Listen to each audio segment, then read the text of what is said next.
good? Welcome to the show. I didn't do the intro countdown because, we're just going to jump right in. We're going to buckle up our seats. We're going to take a little ayahuasca and we're going to lift off. Am I right, Chonky? Yeah? Chonky is her middle name. Good. Oops. Welcome. I hear myself. That's Taro, in case you're wondering. Here's her tail. Yeah. Welcome to the show. Today we have a doozy. We have a doozy filled with marriage, monogamy, polygamy, polyamory, sacredness, accusations of mistreatment and abuse, gaslighting. We have it all. We have it all. Literally in this episode, we are locked and loaded. This is somebody we're going to be focusing on that I have been wanting to talk about in some capacity. He's been on my radar for quite a while. He's got a lot of social media presence. He's just basically one of these spiritual bro gurus. He's in the group with Robert Kennedy. He's a big Maha guy. He's anti, VAX. And he's just generally one of those people that makes content that comes off as very holier than thou, spiritual guru, I'm healthy, you're not. Dude, he's been on the Joe Rogan podcast. Kind of par for the course, in my opinion. Who am I talking about? Aubrey Marcus, which I found out today is not even his real name.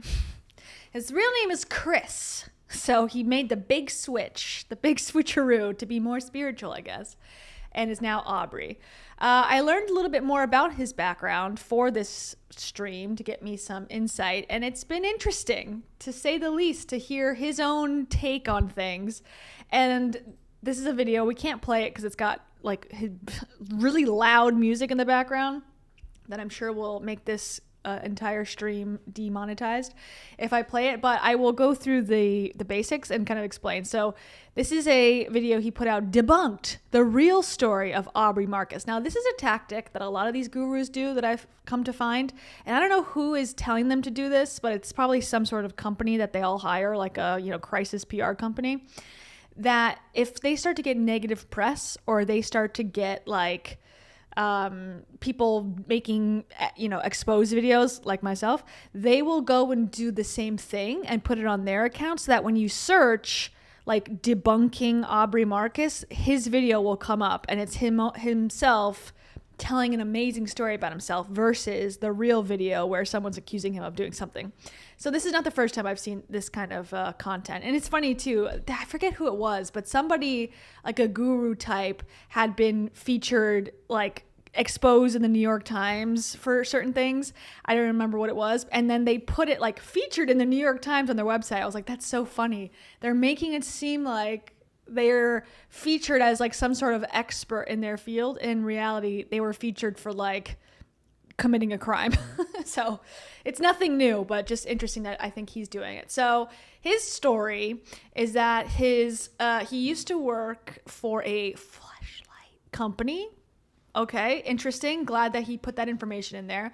His dad is a rich, which one is him, but his dad is a rich commodities broker, but he's not privileged. He's not privileged AF, okay, in case you were wondering. He's not. But also... Hold on. Oh, wait, can you hear me? Stand by. I gotta switch my thingy over so I can hear it in my headphones. Where is my privilege? You're privileged AF. Oh boy. I just rearranged all of my sound bites, by the way. And so now they're all over the place. You're jealous! That's me. I'm just jealous. This situation is a red flag. Okay, one more. How about a new one? How about a new one? How about a new one? People felt really loved and cared for when I would yell at them. There you go. Okay, I'll find them as we go. Anyways, his dad was a commodities broker, made a lot of money. His mother was a former Wimbledon player. So, comes from pretty good privilege. Then he decides, nah, I'm not going to, just listen to my parents. I'm going to go do ayahuasca in the jungle, do psychedelics. He loves psychedelics. His favorite thing in the world is psychedelics. He does all of them all the time, promotes them, supports them, yada, yada, yada. He decides then that God is real, and therefore decides to change his name from Chris to Aubrey. Then he opens a company. The way that he describes how he got the money to start this company, he got a small loan of $100,000 from some friends. AKA, I'm probably assuming his parents gave him the money to start it. And essentially, he starts a supplement company. Who would have saw that coming? Okay, he does Alpha Brain. I don't know anything about it other than it claims to make you smarter, as they all do. Then he sold the company, and then he started a cult. Okay, sorry, he started a group. A group where he charges money to teach the courses on how to live life. And this one is called Fit for Service. Now, this is something that a lot of people have seen or are probably familiar with. Where did it go? I don't know. Oh, here it is. Fit for Service. And he claims in this video, again, the one I can't play because of the audio, that this was like basically a non-profit ordeal for him. Now, as far as I can tell, it's a for-profit company, but he's claiming it was like out of the kindness of his heart that he did this to serve his community. So of course, courses, practices, and community. You can do the accelerator, mentally fit, or you can learn comedy.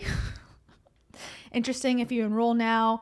The summit in Malibu, California, if you're interested, is, well, I guess that's already passed. I guess you can go back in time. If you crack the code, you can go back in time and you can enroll.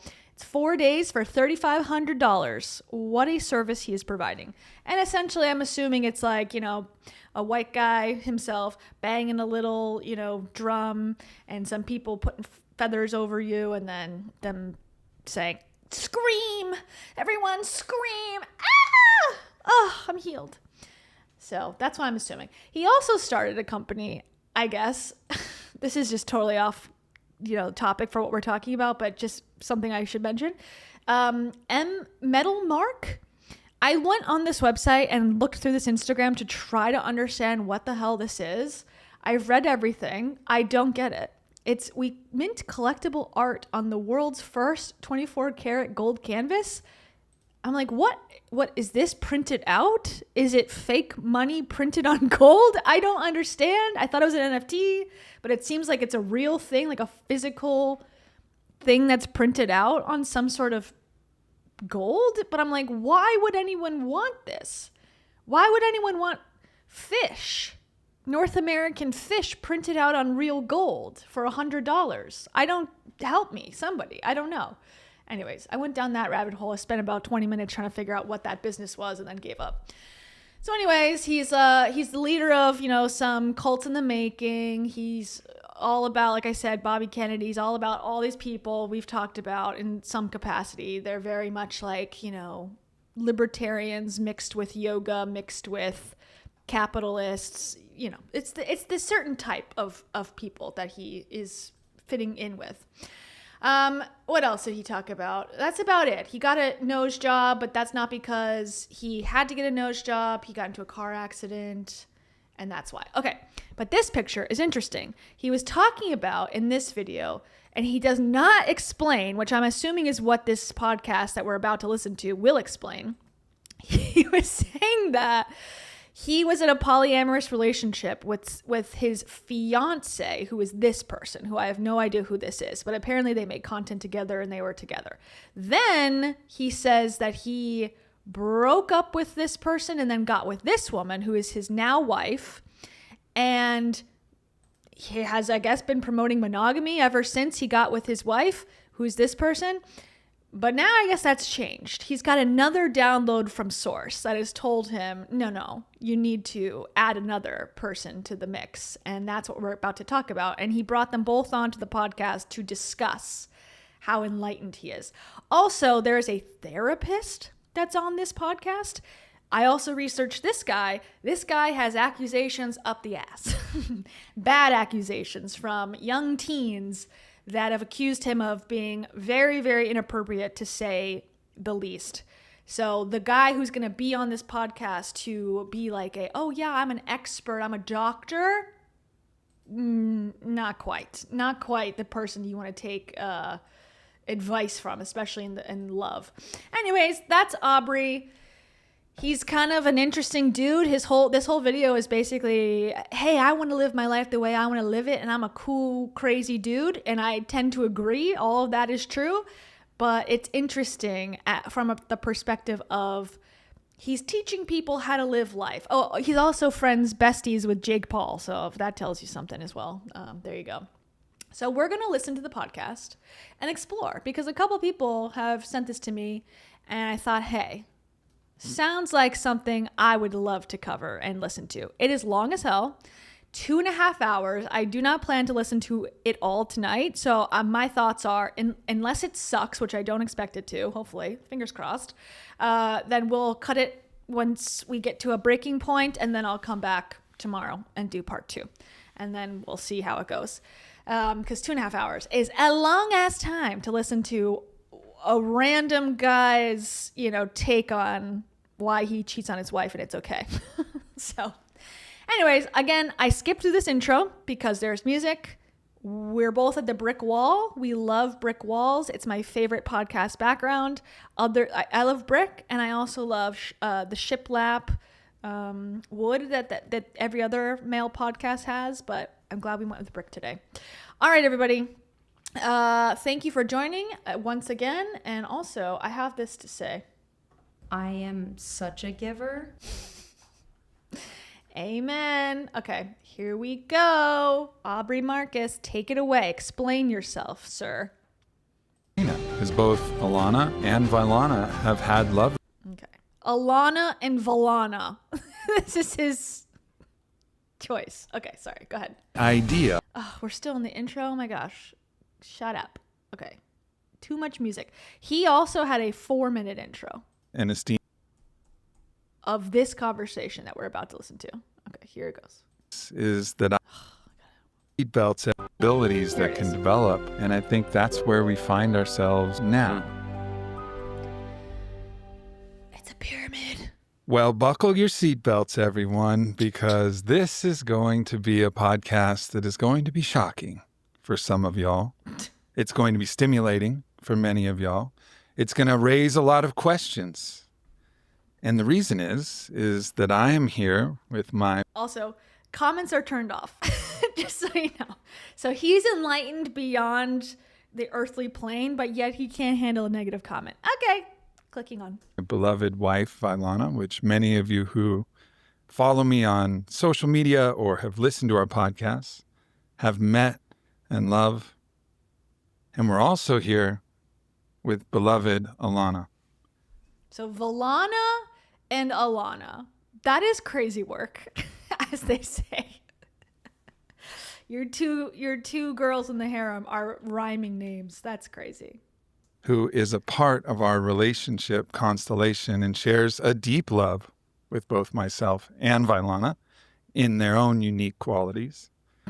And we're also here with my beloved and esteemed teacher, Rebbe, Dr. Mark Gaffney, who's helped us navigate This is the guy who's got accusations out on him, okay? Teen girls what accused. this all means, how we're going to not only live in this moment to moment, but to create something that is pointing towards one possibility in the future of relationships. Relationships that, as we know, if you look at the statistics, there's staggering percentages of infidelity. There's staggering and disappointing numbers that come. This is what he told his wife when she found out that he was cheating on her with a woman that rhymes with her name. And he was like, statistically, babe, it was bound to happen. We need to just change the paradigm and change the world. And just now relationships as a whole need to change. And I'm going to be the leader of this movement. Get on a podcast. Get the mic out, babe. Let's go. Let's go talk about it. Come from statistics and studies about the decline of eros inside relationship containers. And so people are looking for different options. What are they? Relationship containers. Okay, we're already off to the races. Do they work? Is it possible? And for some people, the traditional models, monogamy as it has been for thousands of years, just works perfectly.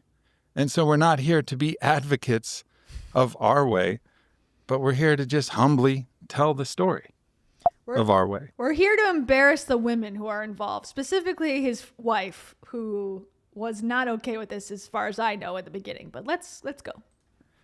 And the reality is that we didn't plan to be here.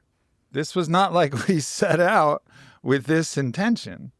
We arrived at this intention through a variety of Cheating choices and mystical interventions and just the acceptance of what is.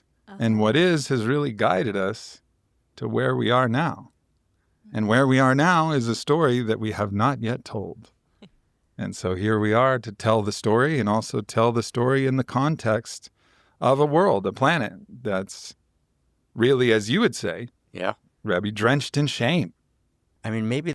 Yeah, well, maybe you should have some shame, Rebbe. Okay, we're off to a great start. Rebecca Romano, thank you so much. Rebecca Romano. Rebecca says, when I first started watching you, I was just about to go back to college. 3 years later, guess who graduated with a history degree? Who? Is it you? Yes. Is it anyone else? No. No. Only you, Rebecca Romana. History buff extraordinaire. Hiftery. Herstory or history? Time will only tell. For that, I say congratulations. Hope you had a great graduation. You got to walk across the stage. And I say this about you. This is so good.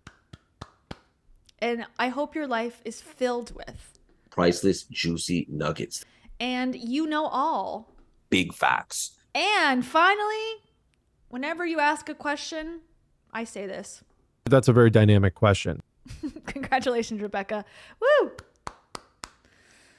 Sorry you can't marry Dave Hollis. Yeah, maybe I can bring you just... Wait, I don't know if I have him. For old time's sake. For Rebecca Romana only. Oh, no, I don't have it. Damn. I am all about getting a free ride. Okay, for one time and one time only, we're going to play the song. Why do you follow me if you don't already own my book? R.I.P. Dave. That's for you, Rebecca. Okay, never again. All right, back to it. That's, I mean, there's going to be so much to hear from you, Aubrey, and from Vylana and from Alana. So maybe we'll just kind of just set the frame and then, away we go. He's hoping he could get a taste. He's hoping he can join the polycool. Just let's all say that, because that's true.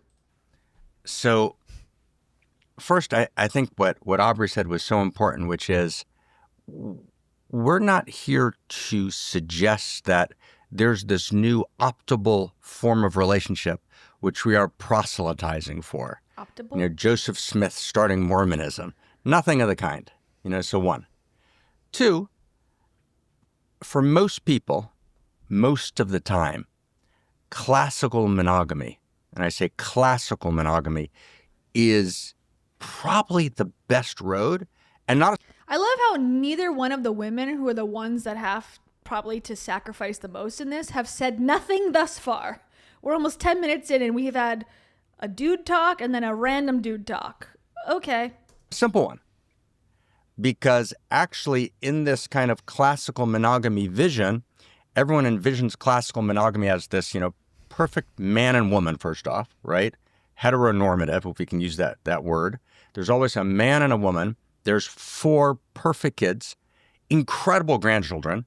There's a philanthropic organization that they're all working in to make the world better. They have insanely beautiful Christmas parties and Thanksgiving. They all love each other. Or at least pictures that look insanely right? beautiful that they send you. Unimaginably, of just like this bliss and harmony, and you can just see the picture of all of them, and everything else is somehow reaching for that.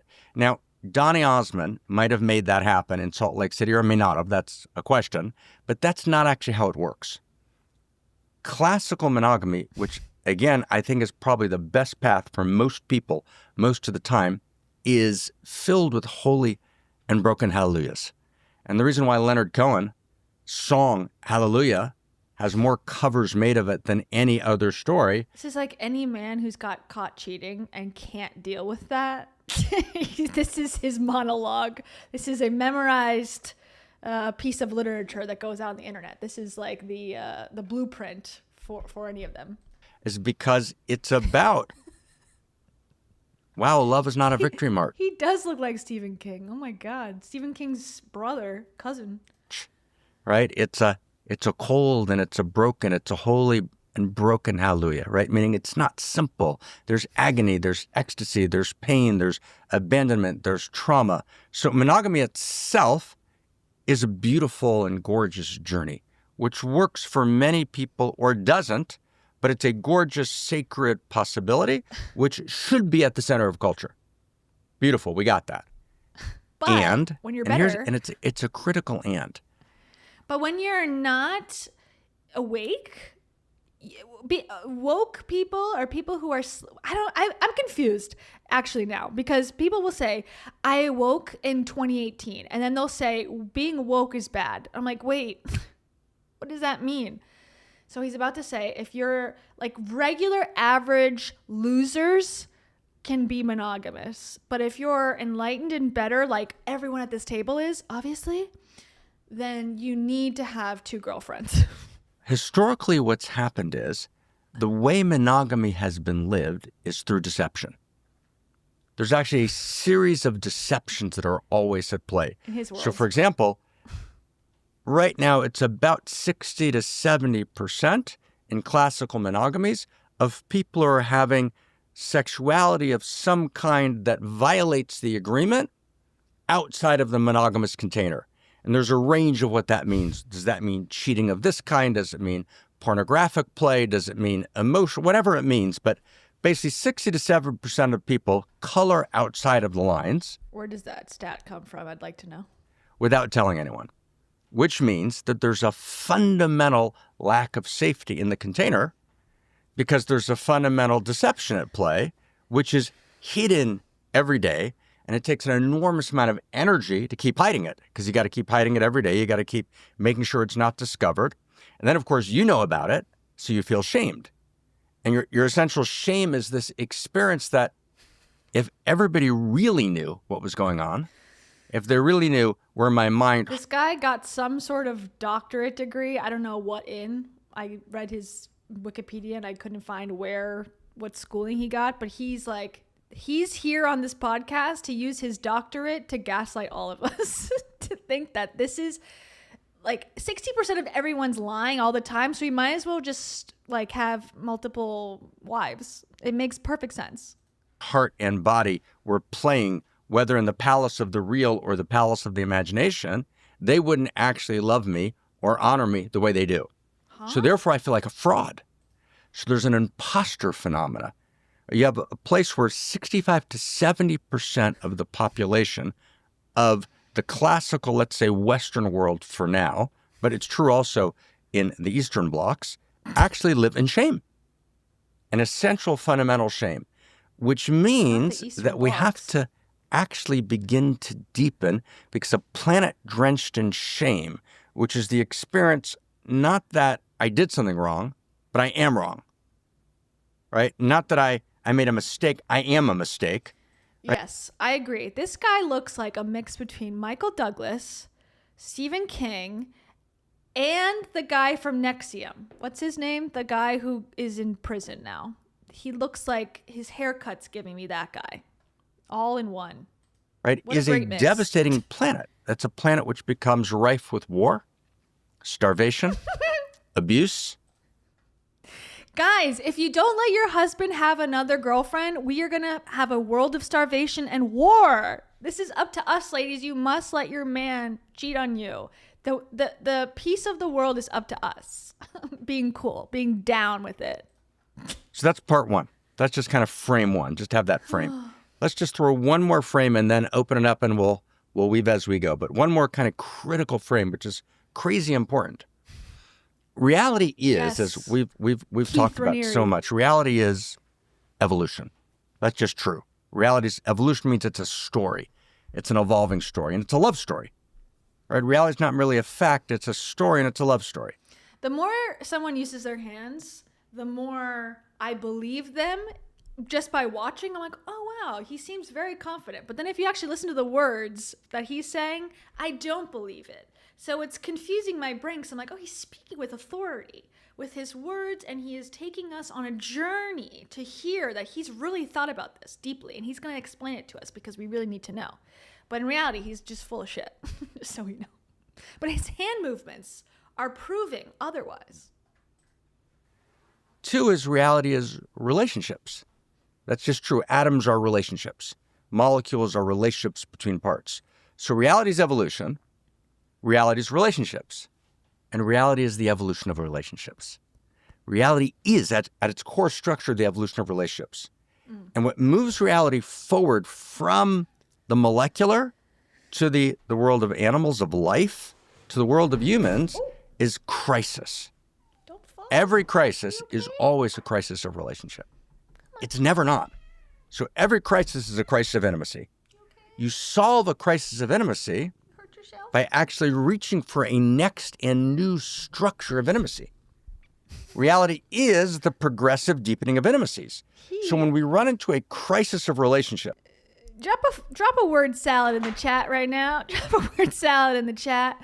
We are in full-on Cobb salad words right now. We're in the triple ranch salad territory. I don't know what this guy is on. Let the ladies talk. Okay, so monogamy, right? Classically, it's not exactly working. So what do? So we move to serial monogamy. Oh, it's the right structure, but didn't work with that person. The problem was the person. Let me try it another time. Didn't work. Let me try it again. Oh, let me try it again. So we move from monogamy to serial monogamy, meaning we're not willing to actually configure a new structure of intimacy publicly. Privately, we're doing it all the time, and no one's willing to admit it. So therefore, we generate a planet drenched in shame. It's like, It's like, right? So what we need to do is we need to participate. So actually not cheating on my wife would lead the world to war and famine. I must do this as this act of service. In the evolution of relationship, not to make something better than monogamy. No. Monogamy should be deepened. It's a deep and beautiful and holy journey. It's a holy and broken hallelujah, absolutely. But it's not the only journey. There are other journeys that are sacred and beautiful and need to be held with integrity. And maybe the last piece, I just want to honor all 3 of you. Shut up. You know, Alana, Vylana, Aubrey. Alana, Vylana, Shlalana, Blagana, Moana, all of you that are coming and that are in the back that haven't come out yet. We honor all of you. Crazy proud of you. Crazy proud. Because all 3 of you have said, we want to live with integrity. We want to live without deception. We want to live without artifice. We want to live without cheating, without lying. We want to live in a full, profound authenticity and grace. And we want to... True, but why do we got to do a podcast about it? Why do we got to do a podcast about it and then say this is the best way for people to live so we can avoid famine? That's the part if you want to go have a relationship, I have no problems with it. But why do we have to listen to it? And then you're also going to tell me that you're evolved beyond regular people. Okay. We want to do it not just for ourselves. We want to do it for the sake of the evolution of love. We're going to do it for the sake of the evolution of love, not for ourselves. Okay. Not to proselytize, but to model wider possibilities of intimacy so that people can begin to find their own unique configurations of intimacy, not to imitate yours, but to find their own. And all 3 of... Everyone's going to start marrying roller coasters again, like that TLC show. That's the next evolution of love and AI robots. That's the only way forward. You have been through 1,000 hours of journey, and holy and broken hallelujahs have been madly committed to living with integrity and with kind of a radical authenticity and open, radical open hearts. So like, oh my God, just crazy proud of you. And away we go. Away we go. Away we go. I'm going to start the story and then I'm going to move to all of these stories. We'll keep a semblance of chronology here as we kind of tell the story. And the story really begins with me recognizing Oh, we know it starts with you, Aubrey. We know this starts with you. You don't have to explain that. Go forward, please. fundamentally that I was unwilling to actually be in deception. And that I had a thriving wild stallion of Eros that desired, different experiences, different connections. So I'm in around 2013. I'm coupled with my partner at the time, Whitney Miller. And I'm starting to rise as the CEO of On It. I'm starting to get a platform. I'm starting to network with a lot of influential people and athletes. And I see that the majority of the men, which were mostly my friends, but also some of the women that I knew, were unfaithful. There was so many of them, not all of them, but so many of them were. And they would tell the stories of the stress that they would hold in their body, breaking out as psoriasis, breaking out as all of these neurological conditions to physiological conditions. And the true victims, the psoriasis survivors. The men cheating on their wives. Oh, stress God. of worried about whether they'd been caught so not only is it the selfish desire not to have to bear that burden, which I simply couldn't. I have a tendency towards far too much neurosis and also too deep a commitment to God. Every time I'm in a plant medicine journey, Mother Ayahuasca sits me down and lets me know every place that I've been out of integrity. So it was not a possibility. So then I sat down with Whitney and I said, hey, Whitney, I love you. Where's Whitney? Where's Whitney? She's not in this table, so she didn't survive the evolution, I guess. She got killed off in the storm. But I don't think I can do this monogamy thing. I want to try polyamory. And she was like, fuck off. I have no interest. And I was like, damn. All right, well, this path is true to me. And I want you to know it's totally fair. There's no special rights or privileges for me that are not granted to you. This is what I'm proposing. She's like, still, fuck off. And we separated for a few months. And I found a lover. And then we eventually got back together. And then we tried to make it work. And this journey was very public during those times. And I learned a lot. I didn't know who this person was. I've never heard of this man. I don't think most people have heard of this man except for people who follow wellness gurus specifically on Instagram. But okay, publicly people were following you, sure. Learned a lot about jealousy. I learned a lot about what works and what doesn't work. But through this whole process, I was always honest. There was nothing that I ever did that wasn't in the clear light of day. And despite the conflict and the challenges that arose, King energy. It was honest, and I could live with that. And, there were other challenges, but there was something that was at peace in my heart. Yeah. And I felt comfortable there. And that's during that period that I met Vylana. And Vylana, I'm with Whitney and I'm starting to dance with Vylana. And she's like, what the hell are you doing, bro? That's your girlfriend over there. We were at Burning Man.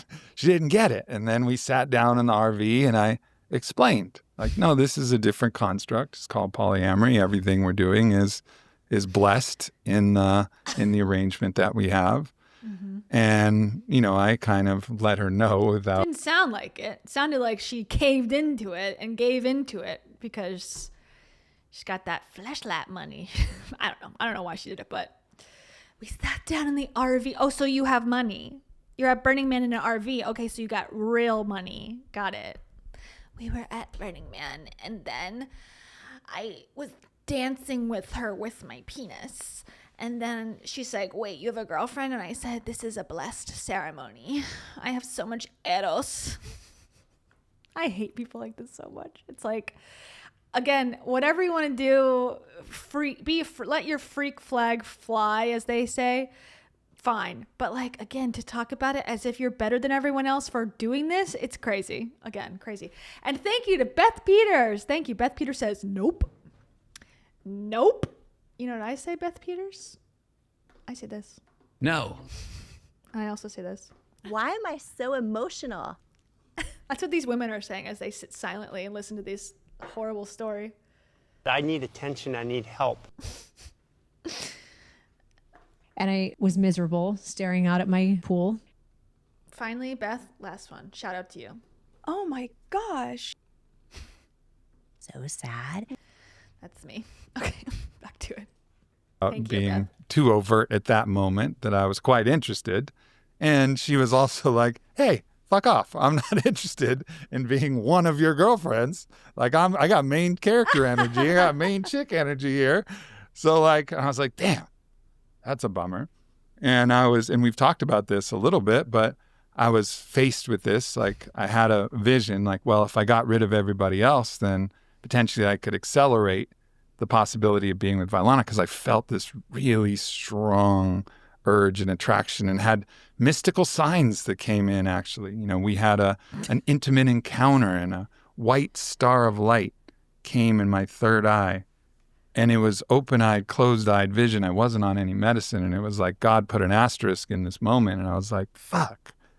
And then she coupled with somebody else. And I just remained friends with her and carried on with my polyamory journey. And eventually... God is so cool. He just, like, he needs to let his strongest soldiers know who to bang. God is busy when there's famine caused by women trying to have one man at a time. Uncool. But he always has time. This is what it says in the Bible I read once. God always has time to tell you who you should bang and who you should stalk via Instagram. He will never let you down in that one arena if you are hot and rich. Amen. She uncoupled. And at the point that she uncoupled, then this was this huge kind of unkinking of a hose. And I was like, I'm all in. All in. You know, it took me like a couple weeks to propose after we gave some time and space for the uncoupling and respected the boundaries of that. But we moved really, really fast. And, you know, part of that covenant was, hey, you know, I'm still going to be interested in some sexual experiences. We'll do them together. But it was largely under the auspices of monogamy with some exceptions. And Vi was exploring her comfortability with those. And she'd had some experiences with, you know, multiple partners and had a little bit of that. And so she was cautiously open, I would say. I don't know. Yeah, maybe let her speak. Shut the hell up. It's been 20 minutes. Maybe let her speak. You're speaking for her quite a bit there. If that would be fair, but cautiously open. But it was kind of on the table. But it was an idea of pretty much classical monogamy with a little bit of play, right? What does that mean? Classical monogamy with a little bit of play. What does that mean? What are we talking about here? Are we banging other chicks? Are we banging other dudes? What's going on? I need to know the details. God, this is God's word. I need to know what sins I'm committing by not doing these activities. Please tell me. So then we start off and it's this wild and passionate love affair, of course, bringing things up for us as we've made this leap of commitment and got married by Elvis, and so much love and passion and so much beauty that's come in. And we start the process of exploring, and that exploring, you know, certainly brought up a lot of different things for you. And I'd love... Elvis was also someone who really was good at love and not unhealthy at all, for sure. For you now to pass it over, for you to start telling the story here from your perspective, because particularly, as Mark was saying, you had never really experienced a relationship that was in truth and integrity all the way. Mm-hmm. And so go through kind of what those early days were like, leading up, of course, to the moment where Alana enters the scene. And then we'll hear Alana's story that'll bring us up to present. And we'll kind of tell the story, the most interesting part of the story of how we figured out what this was and what Spirit was trying to communicate to us. What Spirit was trying to communicate to us. Okay, so again, this is divinely ordered by the gods. They're up on Mount Olympus and they're deciding, these three hotties, they need to be together. And the women can't have other ones because that's uncool to Aubrey. He's going to freak out if they have boyfriends, but he needs both of them, and that's ordained by Zeus himself. Yeah. So, I don't want to get too far into my history, but my history was the 70% of deception and shame and lying and betrayal. So my, physical body has had a whole lifetime of a lot of trauma around that particular, like a lot of things in relationship, like there being something that was hidden. Right. There was always something that was hidden, like I would feel like this was a beautiful relationship and we're deeply in love and all these things. And then there was like something that would just come out of left field and just like totally take my legs out from under me because there was something that was hidden. And so I stepped into our relationship, knowing the sensitivity around like my animal body and my desire at that point to just really desiring to feel a sense of safety. I'd never known safety and stability and in some ways just feeling like radically chosen by somebody. And so entering into it, like that was our agreement. It was, I guess, monogamish, you could call it. We didn't have, Mark here to kind of help walk us through and help us to see alternate, possibilities and also just create the structure that creates, So this dude is creating your relationship structure? Why? What does he have to do with it? a lot of the safety. And so we were sort of just, trusting in ourselves. And what the journey felt like for me was feeling you in your desire and really wanting to find the place within myself where I could meet you in that desire, not from a place of me like submitting to you, but how can I actually be on the inside with you? And so a lot of those earlier... Okay, sure. Doesn't sound like she had any interest. She was going to meet him where he was, AKA, if you want to be with me, you have to do this. But in a little bit of a way, to me, it's like, well, that's on you. If he was being truthful, you gotta, if you're not okay with it, don't be okay with it and pretend and be deceptive because we will have famine. Your experiences that we had, I mean, our whole relationship has felt like me just pressing edge, like pressing, okay, here's my edge. All right. Okay. Then I'm good here. And then like, okay, here's my next fucking edge. And it's just like a constant pressing forward into really. That sounds like an abusive relationship. Now, I'm not saying he's abusive to her, but that's what they say if you're in an abusive relationship, that it doesn't start out day one abusive. Typically, it grows and it pushes you and they push you further. And then now all of a sudden you're okay with this. What else will you be okay with? And it slowly grows. So it doesn't sound like a great explanation of a relationship. Asari Shepherd, thank you so much. Asari Shepherd. Asari says, more bad advice to peddle. Can't stand them. Yeah. This is how I feel about them. You're a loser. To him specifically. I don't know about them yet, these ladies. Alana and Svetlana and Kalana. Kolonoscopy. She looks scary. She doesn't. She looks fine. She actually looks beautiful, honestly. Call the police. Call the psych ward. Thank you, Asari. Really showing me a lot of the places where I've not been free because I've been so driven by fear. I think we have a choice when we're in fear. It's like you can try to control and contain to feel safe, but how alive is that relationship really? And so what I felt like I've always been left with you is like I want you to feel like you can be yourself. I want you to feel like you can be loved in being all of who you are. And that choice and me, willing that choice has meant a lot of shedding and dying for me of like my stories of comparison or competition, or now if you look at them that way, am I not as important? Like that, it's just like all of those things that can arise and just feeling the thing that the person that you love the most placing their attention on something else, like it brings up a lot of stuff. So it's, even our journey in the exploration, like there's been so much beauty, and that's what I really carry with me. But it's felt, Do we need an emoji or an emote that displays vagueness? I don't know what you're talking about because you're not being specific. You're like, I was pushed to the edge and then I was pushed to the edge. Give me an example. We saw so much beauty. What's beautiful? What? A date night? What? Tell me a specific instance, please. I hate this. They just talk about nothing. I don't get any context. It's like a diamond that's been constantly forged over and over and over and over through the fire, but the fire is the truth.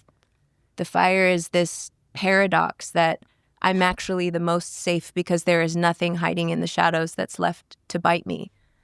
And now that doesn't make it easy, you know, and we'll continue to progress through the story. But like, it's been the most difficult initiation of my whole life, like by far, and the most rewarding and the deepest love and the deepest intimacy. And ultimately what I can feel over and over again when I'm in the choosing of this love and the loving you in the way that you deserve to be loved. Because you really love me in that way. I found that through every death, there comes so much freedom.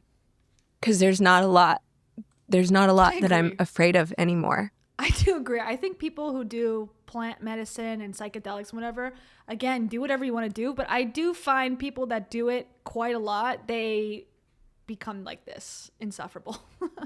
And I think that you know, understanding of it's so nuanced and it's so complex. It's like the intimacy and aliveness just gets like wider, which sometimes it's so hard. She's ripped. And sometimes and most of the time it's radically beautiful. But through all of those moments, who's more ripped? Our love like deepens and roots. It's like our. Can I join the thruple? Can I be the quad if I get my muscles more jacked? Love is like an oak tree, and those roots are so deep down into the earth that like we know the insides of each other. If you're speaking 100%, here's a statistic. If you're speaking 100% in metaphor, you probably are not in a reality-based relationship. Did you know that in the Western Hemisphere, 90% of most couples are living fully in metaphor? It's the same in the Eastern Bloc as well. So just digest that. We're honest about everything. We're honest about every desire, any fantasy, any challenge that we have in perspective, like whatever it is. It's like our relationship is so rooted in truth. And that's the life that, you know, I want to live. So that was my experience leading up to Alana making her way into our life. You know, it's been a wild journey, and I've died. I mean, I've died so many times I can't even count. It's just hundreds and hundreds. But Excuse me? You've died hundreds of times? Are we speaking to a corpse right now? Are you channeling in from the other side? How did you do that? Go into detail, please. Ultimately, to kind of like bring us to that point. That's what I'd say. Even before we get to Alana, which is entering stage left in a second, you said one sentence, which I just want to reflect back. It was a passing sentence, but it was so important. You said to Ab, you said, I wanted to meet your desire and to love you the way you deserve to be loved. And then you added a really critical sentence, which was because you've loved me in that way. And I want to just really just to hear that. Right? That actually you're wanting to meet your... By adding another lover. Sure. Yeah, I'm buying this for sure. Totally. Definitely. This is a really intense woman. Man in the depth of his desire, because you feel he's meeting you in the depth of your desire. Mm-hmm. And She's so it's crying. not a model of, how can we please the man? Yeah. It's how do we please the beloveds, and it's who are madly pleased. Yeah, and it's also not like an equal. Like I haven't had a natural inclination towards desiring other men. That's not really been true for me. So it's also not an equal. Like you give me this, and you know, it's not like this. There's a reciprocity of energy in the ways that he loves me is different. You know, and I've had to kind of overcome these things in my mind of feeling like this should be equal, because if I give this, you know, and I think that I think a lot of She's had to overcome equality. That's true feminism. Just overcoming the need for equality. That's what the world wants feminists to be. Get over the fact that you want equality. Acceptance, radical acceptance that men will always be the leaders. Cool. That's what I'm getting. Sorry, Shepherd. Thank you so much. Sorry says, why do I get the feeling this is a touchy guru? Oh yeah. Well, I get that feeling too. And here's another statistic.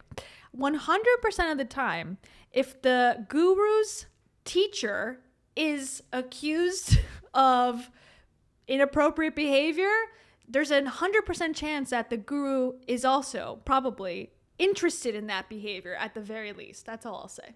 Okay. And this is what I have to say.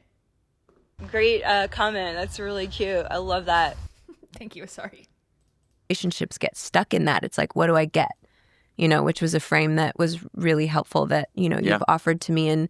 And I also just want to give the context that, we started working with Mark as our teacher to learn Dharma, and then, found ourselves with you being the main person that we come to whenever we have struggles in our relationship. When Alana came into the picture, like, you have been such a necessary anchor to us being able to sit here right now. So in the same way, just really wanting to like honor and recognize, like, there's no, I cannot see a way that we could be sitting here right now without you.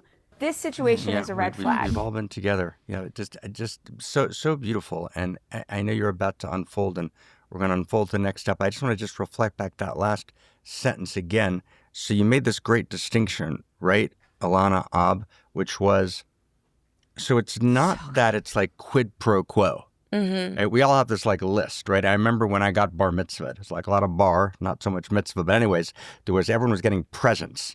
Right. And you got like, these people gave us a $7 present and these people a $15 present. And my parents had a big list and you checked off. And then when you went to their bar mitzvah, you have to make sure you gave, the exchange present.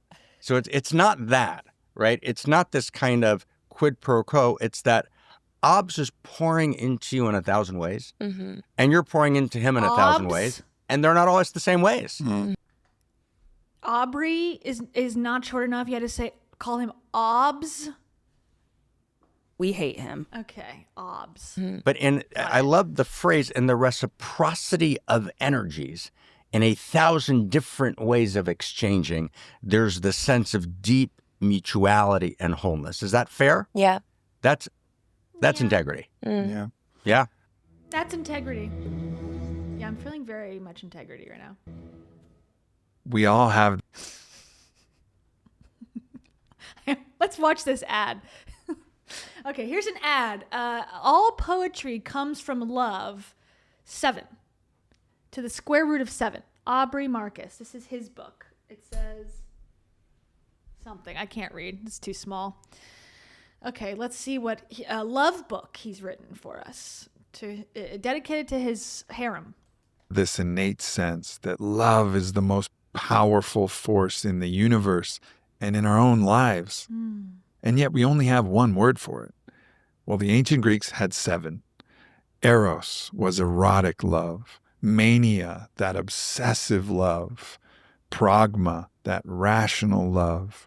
Storge, that parental love. Philia, the brotherly love. Philautia, self-love. And agape, universal love. And each of these tones of love have their own characteristics. All right, I've changed my mind. I'm bored. Interesting. Love it. Love it times 7. It could be a cool concept for a book. Do I want to hear from him? No. Honestly, no, I don't. For the reasons we've already heard. Oh, look. Boobies. Who would have thought? Fragile little flesh. What humble courage you have. So it's a picture book. The 7th power, all poetry comes from love. Cool. I think, I want to get to this, the entry of Alana into our story. I'm super eager to get there.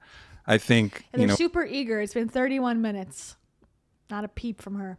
One of the things that also prepared me is for, eventually, and we'll get to this part of the story, but there's a lot of men who pretend that they're in a place where they can bless their women to do the same things that they do.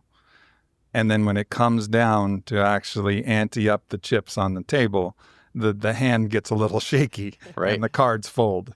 And, you know, Vi, although it hasn't been the richness and depth and love that I've shared with Alana, also had that moment where she had a lovership and she got to watch me, you know, put my chips unflinchingly on the table, actually be her wingman, help her make this connection with someone she was interested, someone I play ball with who thought, you know, this is. Oh, so he's approving. He's the approver also of who she can be with. Oh, I play ball with him, so he's cool in my court. He can bang my girlfriend, wife, whatever. He's been accused on the internet, according self-own in that video that I was talking about in the beginning of this stream, that people accuse him of being a CUCK. Okay. Sort of sounds like that's what he's saying, which is fine. Nothing again wrong with that necessarily. But he's like, oh, he's making it seem like, oh, I've ascended beyond, you know, regular men. It's like, it might be your thing. Actually, might be something you're into specifically, but okay. Adormoa. Are you in this throuple? Alana, Svetlana, and Adormoa. Thank you so much. Just wanted to thank you for your service. I am here. I am at your service, and this is what I have to say.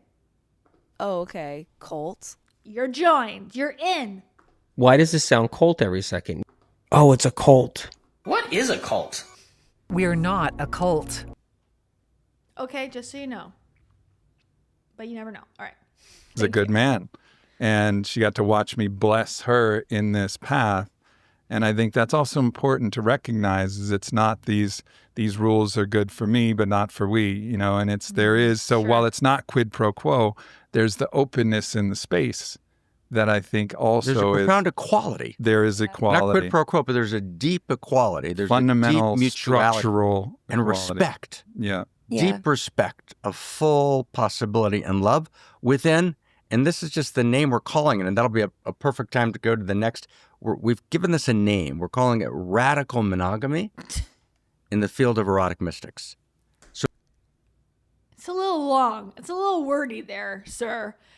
Okay.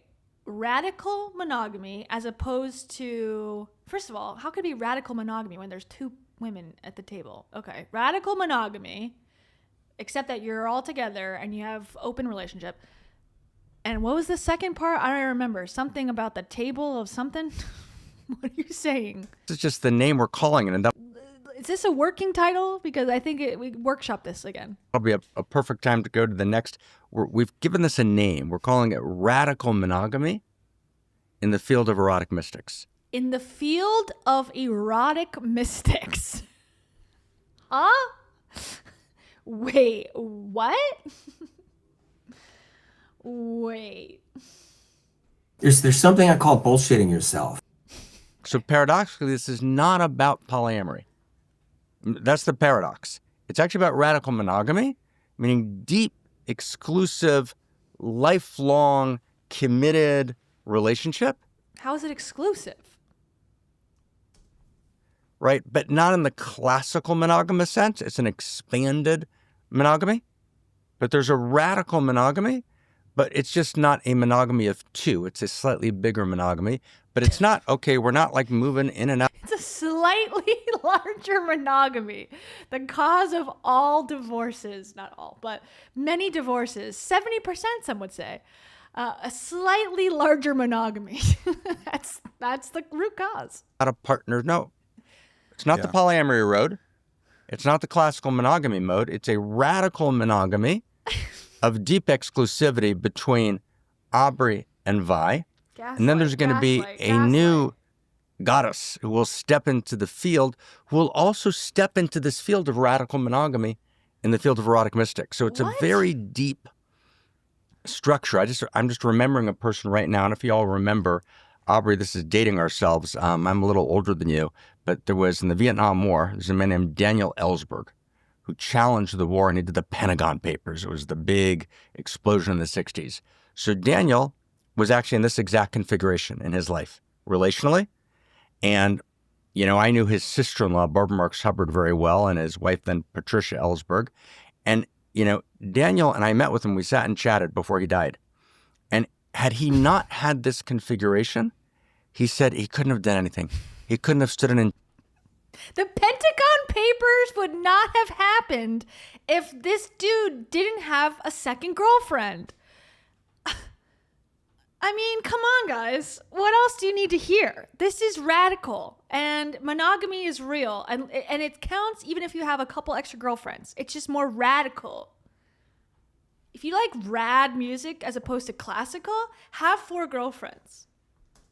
Integrity. He couldn't have been in his aliveness.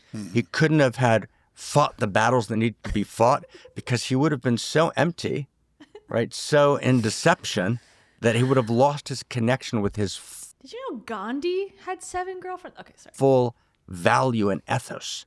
Yeah. So I just remember Daniel just comes to mind, and I He's can think coming of to 10 mind. other people, off the coming. top of my head who are All over in the different place. configurations. Our friend Paul Chek is in a kind of, right, post-classical configuration.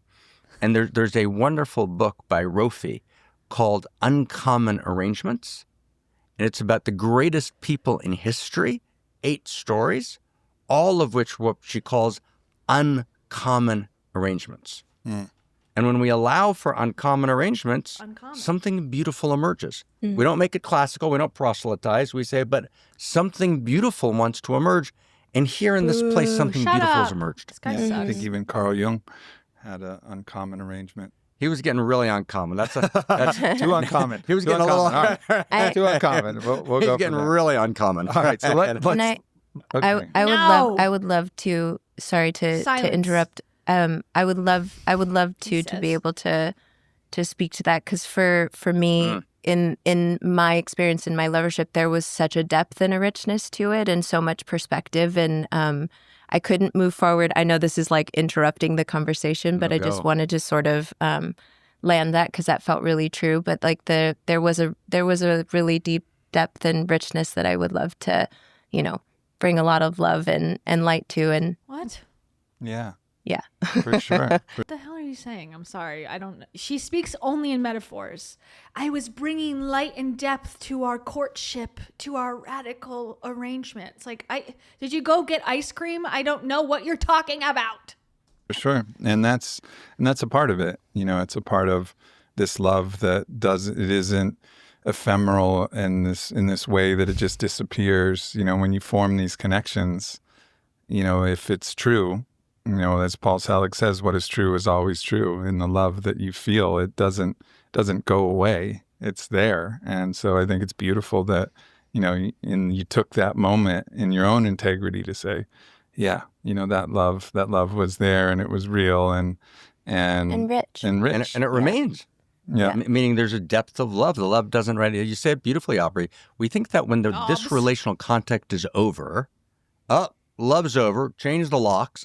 The locks on my heart, we change. Right? We close our hearts. And what Ob says and what you're stepping into is so crazy beautiful. Right? The relationship structure that you were in particularly might be over, but you haven't closed the lock of your heart. No. You're still loving. You're still honoring. And that's forever. That's forever. Absolutely. It's beautiful. All right. 37 minutes in. Just time check. We haven't heard from girlfriend number 2. So Vi and I are in Miami. We've made it through some trials and tribulations of, having a lot of fun with different loverships and different experiences. Now, loverships. Why that word? Curious. Can't you just say hookups? Arrangements? I don't know. Loverships. I've never heard of this term before. Is this radical or classical? What category should I place this in? Part-time jitsu. I will not say it incorrectly this time. For 17 years, I've called this account jujitsu, and it's just jitsu, which is different. And I learned how to read in the last couple months, so thank you for that. Part-time jitsu. Sorry for interrupting this 30 minutes of nonsense. She's like, excuse me, I just have one small point. Shut up. they said with their eyes. And she said, okay, I'm so sorry. I'll wrap it up. I'm so sorry. I'm sorry. Ay, ay, ay. And this is what I have to say. This is a song for you, part-time Jitsu. Time for me, you, and all the nations to get us some elevation. Whoo! Whoo! And also this. Uh-oh. Amen. Yippee. Oh, my. That's for you. Shout out. Okay. And all of them had kind of gone in different separate directions, and we'd had so much fun. You know, although there was challenges, we'd had so much fun. What's a challenge? Both of us were like, give me one. We're here in Miami for a month. We're going to look around. We're going to see if we can find anybody here in Miami. And it was coming towards the end of the trip. Oh, they were coming towards it. And I go downstairs to a beautiful gym there called Anatomy. I'm down in the gym. And, you know, so both of us were on Raya, and we were not actively pursuing. Oh, Raya. They were on Raya. Did you see Rachel Hollis on there? Did you see Kez Dark on there? Because that's how they found friends, on Raya. But we were just kind of leaving. I was checking all the time. Yeah. I was in there. I'm like, I wonder what they think of my profile and do you think they would believe we're just here for friends? Because we could just be here for friends, but also it'd be cool if it'd be more than friends. See? Wink, wink. Raya for friends means you're going to be in a throuple within 6 months. I was looking all the time. Yeah. So I'm in. Know that. I love that. I'm in the weight room, and again, the mystical plays it's a theme, it's a motif in this. Oh my God. And this was where the mystical first steps in. I'm in the middle of a set, and we just worked out today. You know, you saw me, my phone was there. It fell out of my pocket, but that was about the only time I gave it attention. When I'm working out, I'm fucking working out. You know, I've done that for most of my life, right? Like workout is almost like it's a sanctuary. It's a sacred place for me. So I'm in the... Oh, no wonder this guy's got 2 girlfriends. Oof, he works out without his phone in his hand. Oh, amazing. Let's tune into this ankle. Okay, the mystical is about to happen in the weight room. I had this awakening in my kitchen. He had an awakening in the Anatomy gym in Miami. Only $49.99 a month. Middle of my workout, and I just get this message.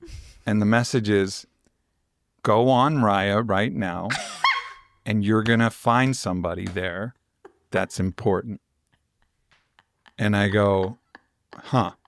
God loves Raya. Only though if you select just for friends and you're lying. That's the only time God will reward you with messages direct to the dome to tell you to go on while you're working out. Middle of their sets. You're you're doing biceps, and you're like, God, is that you?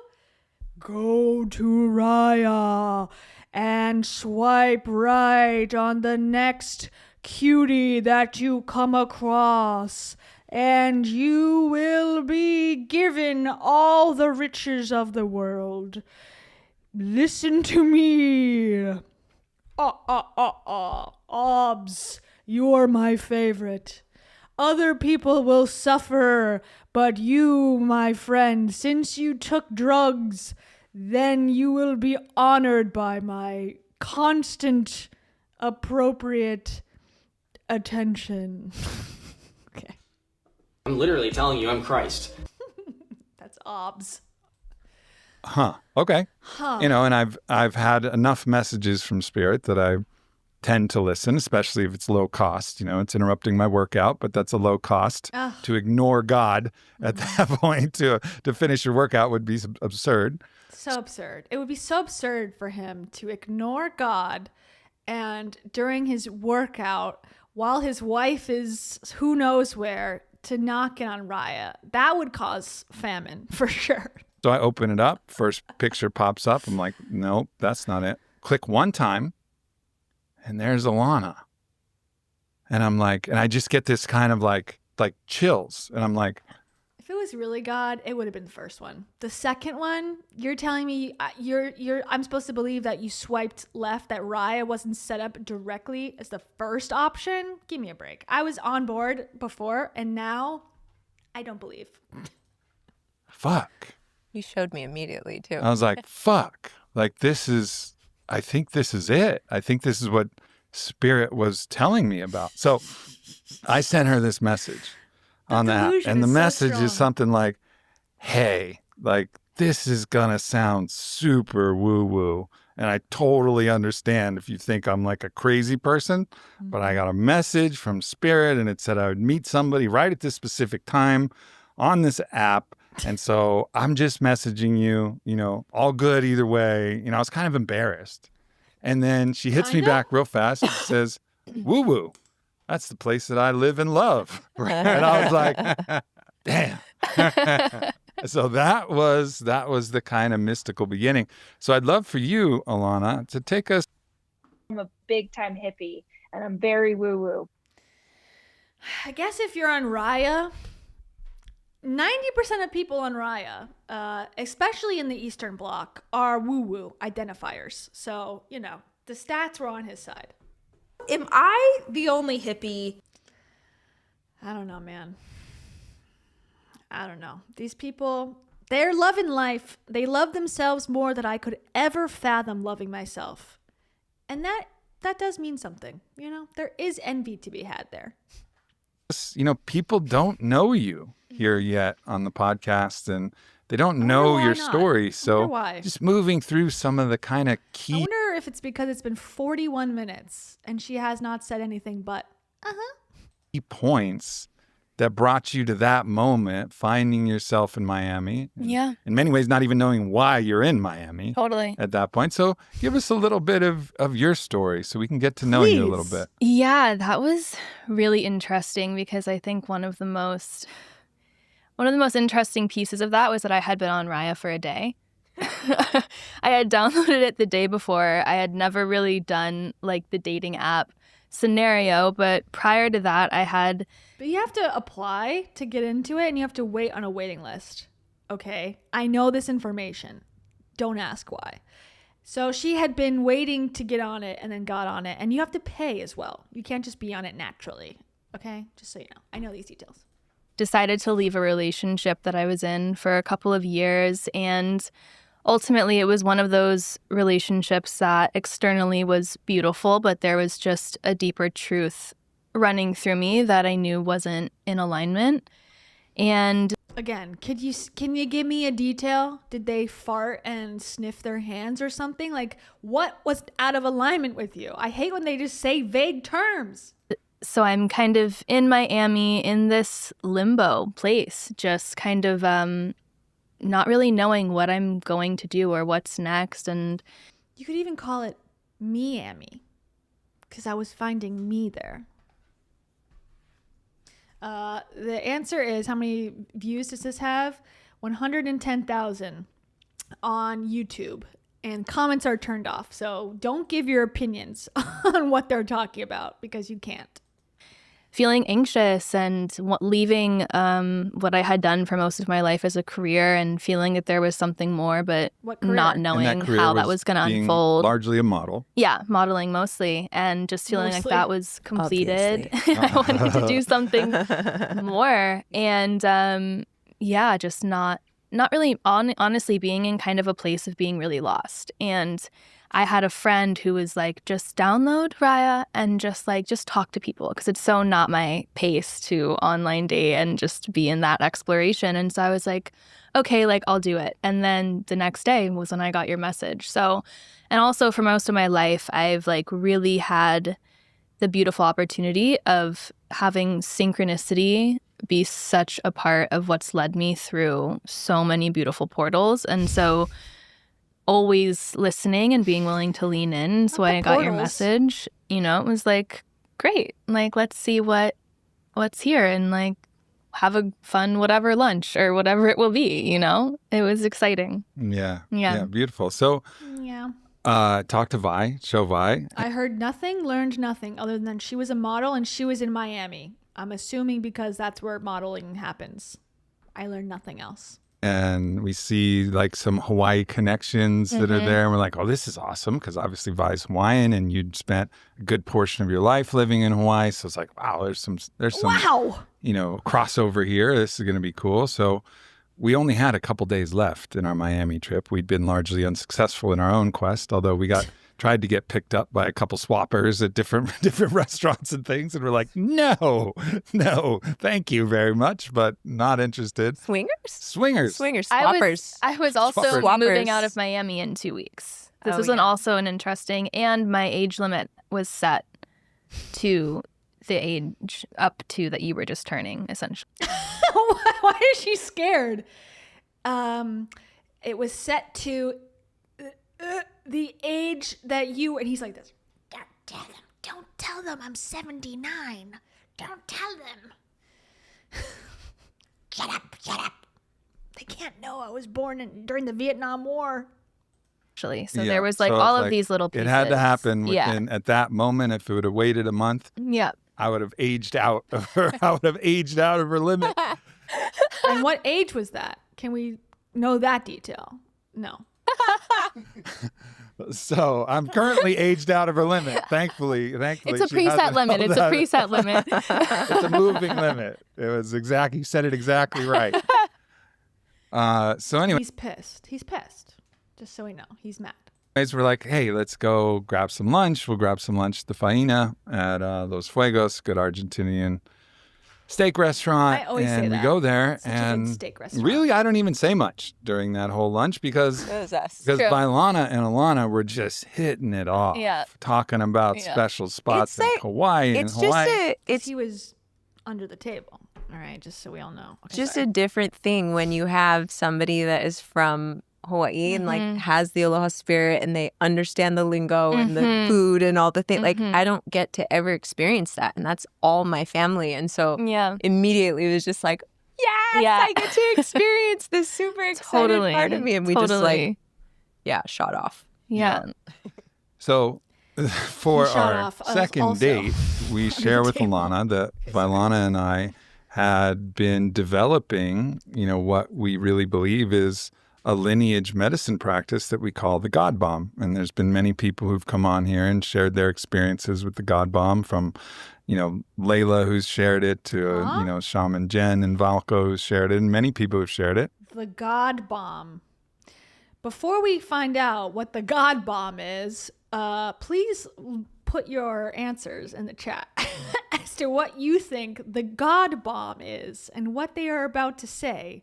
Because I'm unfamiliar with this podcast. Shocking, I know. I have not kept up on my Aubrey pods as of late. So what's the God Bomb? I guess it's going to be an actual bomb, like a Molotov cocktail that's got the word for God on it, just for irony. I don't know. And we were in the developing of this, and we let you know, we're like, hey, we have this particular type of ceremony. It's quite intense, but it's really safe, and we'll be there with you, to guide you through this process. What? And you're like, yeah, let's go. And we're like, really? The second, for sure? Wow, she really trusts. I was like, for sure, really? Like, we're good, and we deserve the trust, but like, you also just met us. I mean, I know we're great, but yeah. So like, good. An intense ceremony that's really safe. And she's even saying it like, this girl is like very unsafe by just trusting these random strangers to put them through whatever they're talking about. So the ceremony is the God Bomb? I don't understand, but okay. Good read a character in that, and good discretion. And so you show up for ceremony. It's not a ceremony that you're familiar with. And, the purpose of this isn't to describe that ceremony. There'll be many other chances to do that. But we've been with a lot of people. This is the perfect chance to explain what the fuck you're talking about, actually. But okay, I'm going back. Oh, sorry. Don't look at that. There'll be many other chances to do that. But we've been with a lot of people and a lot of people's energy in those ceremonies. It's a place where we merge consciousness in a very kind of fundamental way. And we're on the inside of the inside together. And it's just me and Vi and you on the bodywork table. And what?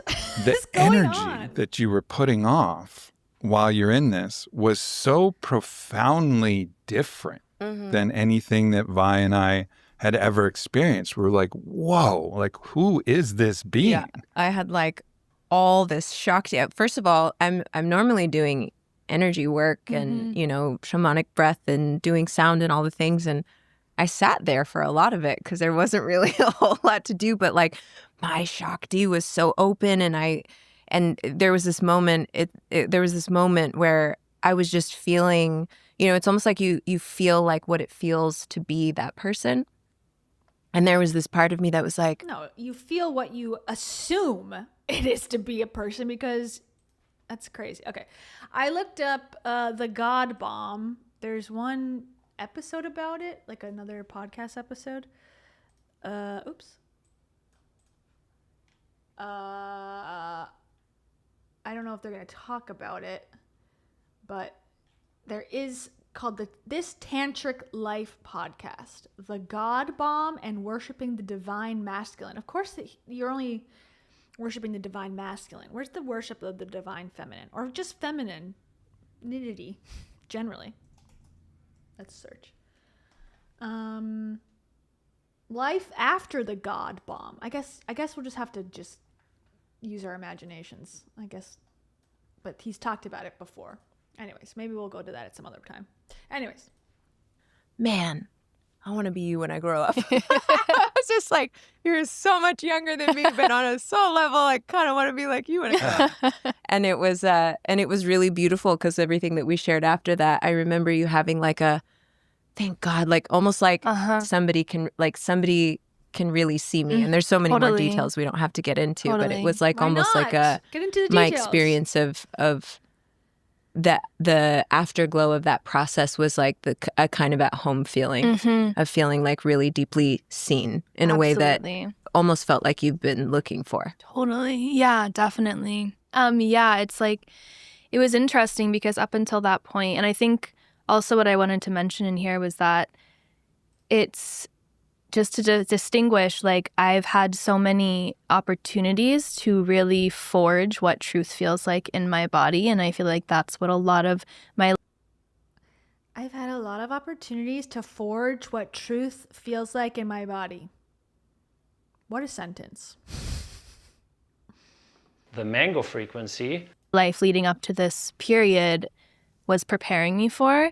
And so like in meeting you, yes, there was like the newness and having gotten out of a relationship, but there was like a deep coursing. I could feel the truth just running through both of you. And that was like really where the permission and the openness to step into whatever you were offering, I could just feel that there was a quality of truth. And also in the listening, like there was something for me here. And yeah, coming out of that ceremony, first of all, going into it, I hadn't ever really experienced, I had some experiences with medicine, but nothing like on this level. And I just remember dropping in. Okay, so there's drugs. Got it. And then being like, oh, this is a real, like, this is like, I just remember kind of being like, oh, this is real. And like, no fear, but just like, okay, like, wow. And yeah, it was this deep sense of like feeling so seen in a way that I don't even think I fully knew I was looking for. Or maybe I had abandoned being possible because there is somewhat of nuance, and I had been around people who could see me, but just to be on that level of the inside and feel such safety and feel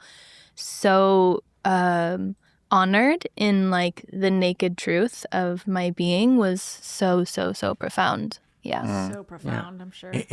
It's something two things to pick up here that are so beautiful. You know, I'm thinking about Neo Boo! Every time this guy talks, he sucks. He's boring. and Trinity. Why are you even here? Get in the chair and just shut up and watch. Always have to go back to the Matrix. And when Neo and Trinity first meet, you know, they don't meet in the kind of classical romantic way. Trinity whispers in Neo's ear, "We've been asking the same question." Right? And, you know, Alana just said so beautifully, and Vi, you're pointing to it, and Aubrey, you're pointing to it. You said, it's not just that I was open because I had just broken up from a previous relationship. It's like, this was the truth I was questing for. And there was a recognition because all three of you had been and were on and are on the same currency, the same journey. And so there's this very deep recognition. And sometimes, you know, Neo meets one Trinity and sometimes he meets two, right? You know, it goes the way it goes. We've all right? been asking the same questions. Right? And or you meet Trinity and then Trinity's friend in a different context, right? Which is, right? What are you saying, sir? more of a. I don't get it. But it's we've all been asking the same question. That's one, and the second thing is, Aubrey, you've referred to it, and Vi, you've alluded to it in many conversations, and Alana, you alluded to it, which was listening into the signs. Mm-hmm. Just so we know, he's accused of getting into bed naked with a 16-year-old girl that he says was consensual, and also having a relationship with a 13-year-old. Okay, I kind of glossed over that a little bit because it is accusations, but just so we're all on the same page. This is the guy who's telling us what is right and wrong in relationships and sexuality. Just so you know. Okay, bye. Thank you. And it's very easy to kind of dismiss that as is that a New Age thing? Well, that's not a New Age thing. Yes, right? And I think anyone who knows me well knows that in terms of intellectual integrity, New Age is a little bit anathema to me. What? But there's actually this deep sense of the intimate universe. And the intimate universe whispers. The mystics, the interior scientists call it, the erotic mystics, remise de oraita, the glimmerings of she. Shut up. The glimmerings of light. And of course you can over-listen and think that tower deck told you to sell your house. Probably not a good idea. But there's a discernment. There's a discernment. We can discern. We can listen deeply. And we're all in this intimate meshwork where there's direct personal address. We're all personally addressed. And cultivating the capacity to listen to those unique, intimate whispers is a very big deal. And all three of you, and I want to just say this because it's a really big deal, all three of you have said thousands of no's. Dumbass. And that's really important for people to understand, right? In other words, this is what he's saying. I think two things are important. One, you've said thousands of no's. So you guys are very big on no, right? You say very few yeses. So that's a big deal. There's 10,000 no's that allow for any yes. I'm flying away. And two is, what's he talking about? And this is a strange thing to say, but let's say a strange thing. The three of you would be at this table if you were poor. And that's a really important thing to say. This is not, Go on, sir. What'd you say? And he's not wrong. This is a rich person. New Age spirituality typically is a rich person pursuit. Because if you were not rich already, you wouldn't delude yourself that everything is divine unless you hated yourself deeply, which you shouldn't. allow for any yes. I'm going back, and sorry. two is, and this is a strange thing to say, but let's say a strange thing. The three of you would be at this table if you were poor. And that's a really important thing to say. No, okay. This is not. I disagree with that 100%. I thought he was agreeing with what I was saying. He's like, you three would be at this table if you're poor. None of these people would be together or near each other if they were poor. 100%. Oh, wow, we've got some dispensable time, a little extra income. You know, we're kind of in Miami. No. In other words, and we've been through these depths. If you guys were like, for whatever reason, wow. That's 100% what this is. A model in Miami, needing another job, just chilling on Raya. Two immensely rich people who have no depth and are weird, hanging out at the gym. This is exactly the only situation that this would happen in. Right? The whole world turned around and we were poor, God forbid, right? Because everyone should be filled with plenty and we should take care and there should be no poor people on earth, right? But if you were, you would still be in this constellation. Mm-hmm. And that's deep. So there was a deep searching. Absolutely. There was a deep integrity. There was a deep. How does he come to this conclusion either? Because God told him? Listening to the intimate universe. And there's not a bone in my body that's not proud of that. Mm-hmm. Yeah, especially it's beautiful. That's beautiful. So away we go. So thus begins. You're proud that these people are banging? I don't get it. It's our pre-tragic stage of this constellation. And I remember, I remember you saying, wait, it's going to be tragic? It's going to become tragic? We're not at the tragic part yet? Oh, no. You sang so unbelievably beautiful because you had your crystal bowls out and you sang as part of our God Bomb ceremony. That's one of the things you offer. I offer the body work. I have apprenticed with Parangi. You offer and some words, and you offer your song and also your magical practices. But there's always the sound healing that's at some point in that. And you sang with so much force and precision and things unlocked in your voice in such a way that you were like, what she oh was my like. God, She'd like be I like- want Alana everywhere. To be there To for be all there of them. when I'm whenever I'm Gotta singing. be in the field while Gotta I'm be in the singing. field. It'll be good for everyone. So Alana starts journeying along with us where we go, and anytime Vi. I don't understand. They're like a traveling circus. What are they doing? What was he gonna play? It looks like I'm just sitting. In reality, I'm managing lots of things. I'm feeling lots of things. These people are con artists. There you go. Has a performance or something like that. Alana's there, like helping with the bowls and offering her presence, and Vi's stepping into new octaves and levels of your own capacity, partly because of this shared field. So that was beautiful. Mm-hmm. And then we started tiptoeing into the erotic intimacy. And I kind of embarrassingly tiptoeing, actually moving real slow, so slow that we laugh at it now. It was just like, we had, I think, so much just respect for your purity, in that way that we couldn't quite see yet the primal actually aspect that you had, where your roots and your leaves both stretch down. Huh? But we tiptoe into that, and that's beautiful. And Again, she was a virgin or something? What's going on? Her purity? Huh? What? Her leaves? Her roots? Can you use real words for once so I can figure out what's going on? Because I'm just too low level, low brow to know what the hell you're saying. that's exciting. And so we've spent quite a bit of a stretch in that period of the pre-tragic. We're like, this is fucking awesome. Mm-hmm. And then, of course, as with all stories, the pre-tragic moves into the tragic. And you've heard us talk about this on many podcasts. But, Mark, if you want to actually, I'll turn it over to you rather than, since you're the source that's transmitted this teaching, talk about just briefly, and I know we could spend the whole podcast on pre-tragic, tragic, post-tragic. We're going to. I love how people describe relationships that haven't happened yet as pre-tragic. That's always a really good indicator that they're a good person, for sure. Use this model to kind of explain some of the other elements of the story. So just quickly. Let's totally do that. The pre-tragic, tragic, and the post-tragic is just so crazy helpful to understand life. So the pre-tragic, as we've all done deep dives in, the pre-tragic is clarity. You're ecstatic. It's clear. Pre-nut. Another way to say it. Okay, sorry. Let's say in the realm of love, which is one of like 60 examples of the pre-tragic, but in the vector of love, I'm madly in love. Love conquers all. My beloved is filled with pristine purity and grace. They're obviously without blemish. Right? Love is quite beautiful and blind. And there's a radical clarity. Radical. Everything is clear. It's pre-tragic. It's not classical. And it's important to know that it's clarity. So even it can also be theologically, right? I'm a fundamentalist. Pre-tragic, it's all clear. Even if bad things happen, I know exactly why. There's no mystery. Get to the Pre-tragic point. is clear.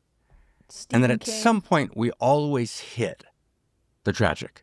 So in the realm of love, we're like, we fall out of love, or it's complicated, or it's painful, or it's not the way I thought it would be, or it's not clear, or I'm confused, right? There's clashes, there's holy and broken hallelujahs, right? That's We get it, dude. the tragic. And that's station 1 is pre-tragic, station 2, oh my God, tragic. Okay. And most people, when they hit the tragic, as we know, it's tragic. Let's get back to the pre-tragic. So we get to station 1 to station 2. Station 2, that's a little complicated. Let's get back to station 1. And most people spend their lives in a station 1, station 2 dance step. But as we've said, there's a third station, the post-tragic. And the post-tragic is, You give up. You just submit. oh my God, I'm not bypassing the tragic. We're working through it. We're staying in. We're saying, this is where we're going to stay and do the work. And then we get to a place that y'all are beginning to experience, and then I'll pass it back to you all, but just we'll leave it with the poet. The post-tragic, the poet says, when such as I cast out remorse, so great a sweetness fills my breast. We can dance and we can sing. We're blessed by everything, and everything we look upon is blessed. The post-tragic. Blessed breasts.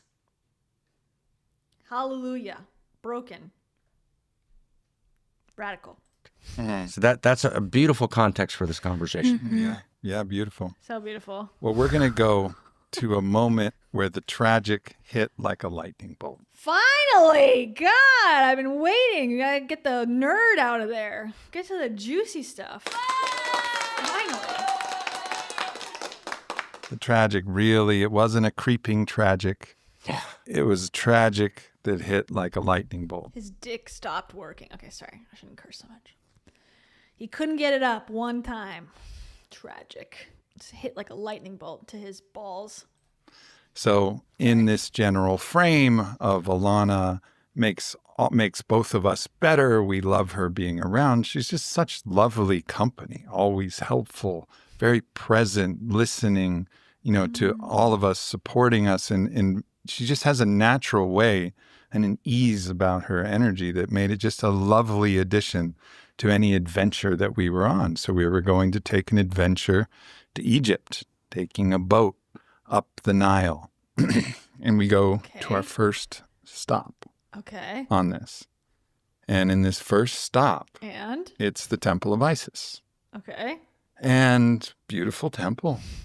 Beautiful. And I'm just kind of cruising around, and we're all cruising around. Wow, like this is... I cannot imagine what the tragedy could be given this setup of the story. I'm fully engaged with this narrative. Whatever is about to happen, you got me. The tragedy of a throuple thrust like a lightning bolt at the Temple of Isis. I mean, it's like a poet. The poet said it himself. This is powerful. This is beautiful. And then we enter this one dark chamber. Okay. And I'm in there in the dark chamber. It was the Holy Polies. The Holy of Holies, like the sanctum sanctorum of this temple. Okay. And Matthias is there, and he's doing an activation in there, and we're in the dark, and Alana and Vi are in there. Okay. And I receive a message. Uh-oh. Get on Raya. Get on Raya immediately. You'll need another swipe. God said to me. Okay. As clear as any message I've ever received, and it felt to me coming through the voice of Isis. She didn't announce herself, but that was implicit in my understanding, in this almost telekinetic understanding. And it says, you need to have children with both of them. And I go, excuse me? Like, what? What a tragedy. Struck like a lightning bolt. Okay. This is how every cult starts. And then the next members are all going to have to sleep with him too, and all going to have his children so he can infest the earth with his monstrosities, teachings. Okay, so now we got to the tragedy. This is a tragedy for that child or multiple children that are going to have to live in this freaking world of, we were having an activation and Shakti energy and the Isis portal and Mom's on Raya and, whatever. Ugh. Ugh. And they call that a bisexual tone. Back to the swallowing. Okay. Back to the swallowing. Let's go. And then the voice repeated itself. And I go, what? Like, I was just like... What? I gotta have sex with my 2 girlfriends with no protection? What? I can't. Oh, dang it. I don't want to do that. He says. My heart sank into my belly, and I was like, fuck. So I quietly exit the Holy of Holies and find some place where I could look out at the water and just go like, what the fuck was that? Because I knew that was not the covenant that I had made with Vi that brought her in. That was not when I got down. Oh, he just wants to screw over Vi. Vylana, his first wife, every turn he's said, okay, I'll be monogamous. Okay, I'll do this. And then, okay, she's just going to be in this context. And then he goes, God told me otherwise. Wow. How convenient for him. He gets everything he wants. And V has to live with whatever she's told to by him through God through him. On my knee and proposed. That was not part of the plan.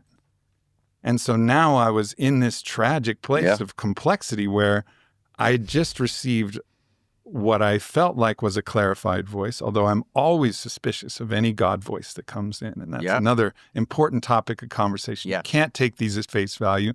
Also, a child could mean a book. It could mean a tarot deck. It could mean a variety of different things. It could be a birthing of something else. Each of these women should go to Barnes and Noble and purchase a tarot deck that's themed to The Simpsons. This will heal the earth, and there shall be no famine. Also, check out the hottie to your left. She's got a great rack, and you should also visit Iraq while you're in the area. They have great deals on resorts right now. $5.99. Get it while it's hot. God out. So I'm going through all of these possibilities, trying to figure it out, but I'm deeply troubled, deeply troubled. Deeply. And Vi is deeply attuned to me. So, we know you're we kind of make it through the Isis temple and we're back on the boat. And, we're lying in bed together. And Vi asks me, like, hey, what happened? What happened in the temple there?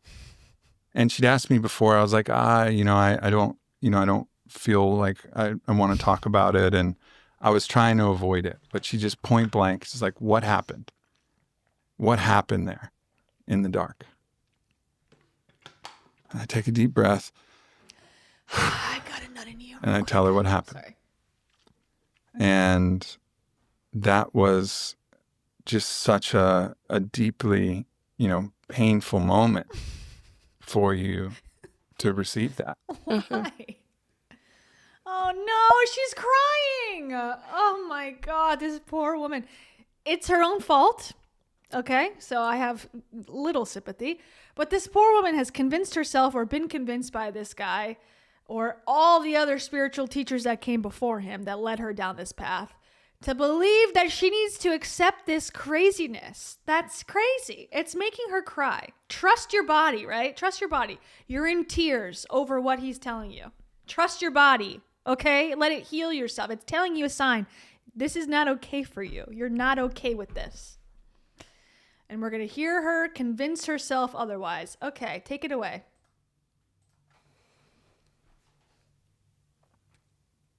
It's felt like, at first when you shared that with me, I felt pretty calm and collected and was able to hold it from a place. But the more that our conversation continued, it was bringing up that piece of me that feels like, I always get hit out of left field just as soon as I feel safe. Didn't she say that was the one thing that she could get behind, the open relationship thing, because at least she wouldn't be lied to about being cheated on? Okay, she's like, at least I could be safe. At least I could feel like I know what's going on. And then she's saying, oh, well, actually that didn't happen. So I guess that's why it is the tragedy they're describing. Okay, but this does not look like the face of a woman who's happy with what's going on. Right? We can all agree on that? There's something else. And so it was a lot of that woundedness around this always fucking happens, and I've been so open in the blessing and Oh, just you wait, darling. It's not gonna end here. You think this is the last message he's gonna get from God? Have you watched any other Discovery investigations that end up on the compound? This ain't the last one. This is the beginning, baby. This is the pre-cult, okay? Trusting, and then the thing that I literally was the most afraid of. And this is I had a little bit of hesitancy about A little bit, yeah. this podcast just because it's exposing the most vulnerable part of my journey. It's painful for all of us. And, we had a really difficult day, as you can imagine. And, once we both of us are very dramatic, so we went like full out. I have a little thing on my ring, but I tried to pull off my ring and I couldn't pull it off. And then that just... Hate when that happens. You're trying to get the ring off in a dramatic way. Yeah. I mean, it was just doesn't work. Full drama. Shut up, Mark. Shut. I almost threw myself He in the wanted to Nile. throw himself in the Nile. What? He is a drama queen. He threw himself in the Nile. Okay, or was going to. Threatened to. Don't take off your ring. Can you imagine being a tourist and you see these spirit people going into the Temple of Isis and doing Instagram videos where they're recording themselves being so holier than thou, and then they come out and you see them fighting and he's threatening to throw himself in the Nile and she's ripping off her wedding ring. It's funny. But I tried to pull off my ring and I couldn't pull it off, and then that just... Hate when that happens. You're trying to get the ring off in a dramatic way. Yeah, I mean, it was just doesn't work. Full drama. Shut up again. I almost threw myself He in the wanted Nile. to throw himself in the Nile. It was dramatic. People next door, I'm just Jesus Christ. That was me. Yeah.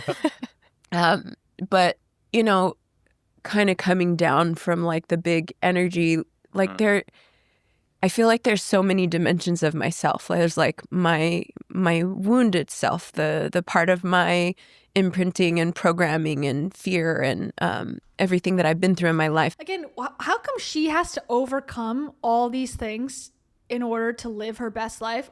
What does Obs have to overcome? I get everything I want all the time.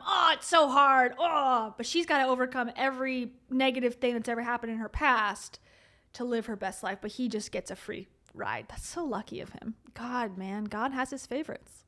If that's one dimension of me, but I also have a really deep access to seeing above that. And so a lot of times, especially throughout this relationship, it feels like this tear between the two of me trying to bridge them together. But when I could lift myself out of my own personal fears and ego and all of the things, there was a part of me that was reflecting that could see the beauty of that.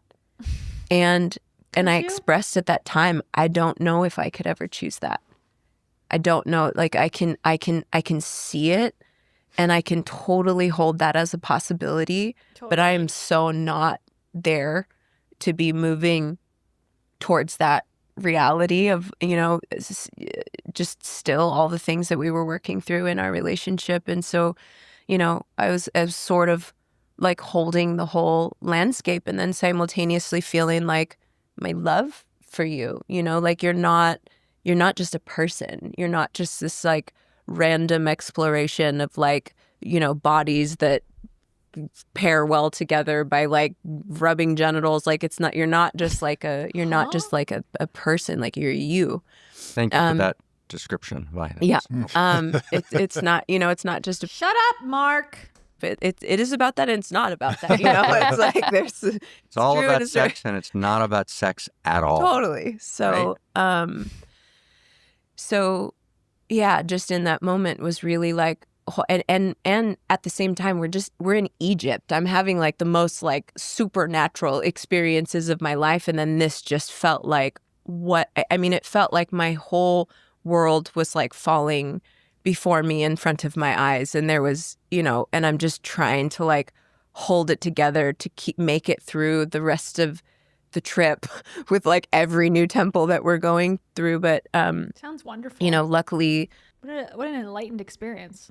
Luckily at that point was able to see beyond just my woundedness, but a real clarity that I don't know that I could ever choose that, and I'm not going to try to figure that out right now. But ultimately we shared that with Alana, which our relationship is so much about just radical truth. I definitely in my comfortability could have just like held that and not shared that, because that would feel for sure more safe. But, you know, our relationship, there's just such a flow of truth and we all feel each other so much. It's impossible to hold anything. And, you know, you had a very interesting reflection when we shared that to you. Yeah. Yeah, I was actually... Let me know what your reaction was to this. Just tracking the same thing, and was going to thank you for thinking back to that moment of like coming and sharing it with me and just feeling how easy it would be to not, or to let it sit. And it was also surprising to me in a lot of ways. And it was also very much probably the first like extremely mystical moment of this path, because within the previous month to that trip, I had 2 experiences with friends who... Okay, I found the soundbite I was looking for. It's radical. Drop it in on a half pipe. Okay, thank you. Who, for me, are people who I like really honor their channel and like what they see in their reflection. And they didn't know that we were kind of dancing in any kind of like romantic context. I hadn't shared that with them yet. And both of them had shared that they had some kind of vision of me and Aubrey having children. And at that time, I kind of dismissed them because, you know, in my mind, one, that was not a possibility. And I was tracking how, you know, like my brain could see you as like, you know, the divine masculine in this example. And so it wanted to, you know, make this context. And so I hadn't really tracked those super clearly. What are we all talking about? I think this is a 4-person mental illness discussion. As someone who used to sit not in this specific space, but in yoga classes and meditation classes and tiptoe the line of this type of thinking, it is so crazy that I didn't look around and go, this is a mental illness we all have, and we're all sharing it, and we're all talking about this as if this is not crazy. This is crazy. Just like, this needs to be said. What they're all talking about and discussing, and the visions and like the insights and the divine this and that, it is insane. And it's gotten out of control. It's become too normalized, in my opinion, because of social media and because of these retreats and stuff where they all just like, you know, do all of this all together as a group. It's like too much. We forget, hey, this is actually cuckoo bananas. And then when you brought this to me, it was kind of the moment of being like, okay, like maybe there's something here that's tied to my destiny, and also sharing in the, well, how does this even work? Like, what does this mean? Not being like, oh yeah, perfect, we'll just figure it out. You know, I've been very blessed to have really great relationships with most of the sisters in my life. Always been very much what you would call a girl's girl, and like our relationship as well, like would never want to hurt you or like, you know, bring, you know, bypass, or like I want you to be in your happiness, and seeing how that had the potential to do that. And so in that moment, I think we all just kind of shared this, like, what do we do with this, while also acknowledging that there was something that was coming to meet us.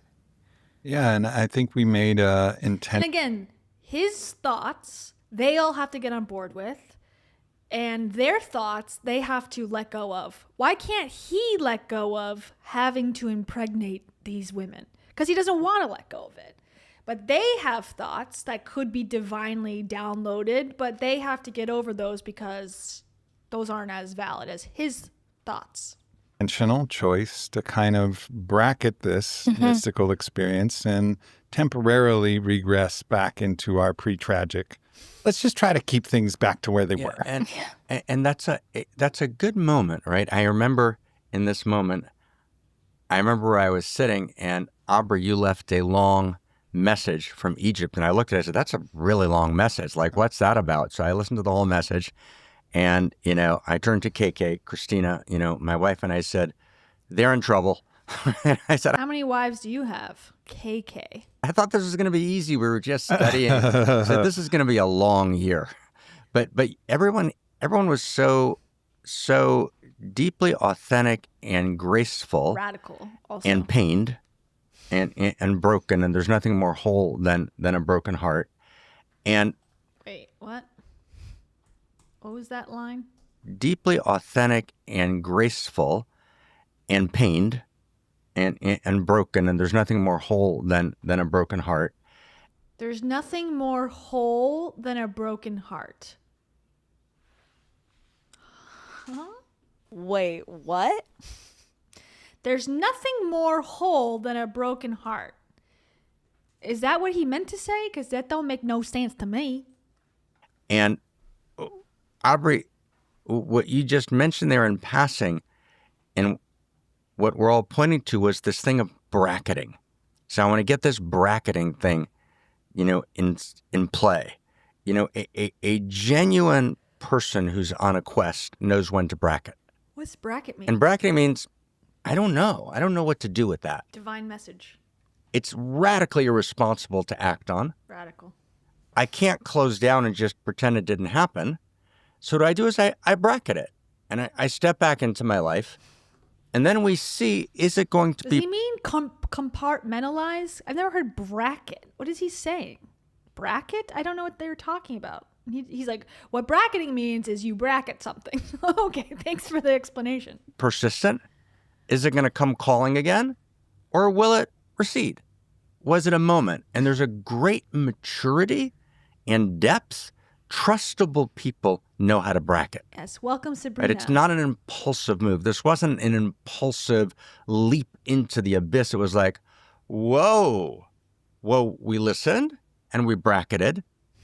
And then the journey begins. But now we're trying to go back to the pre-tragic, but once the tragic has disclosed itself, and the tragic Let me tell you, life is not this complicated. Life is not easy, but life is not this complicated. It's not. Simply, it's not. They are making it more complicated because they're bored and rich.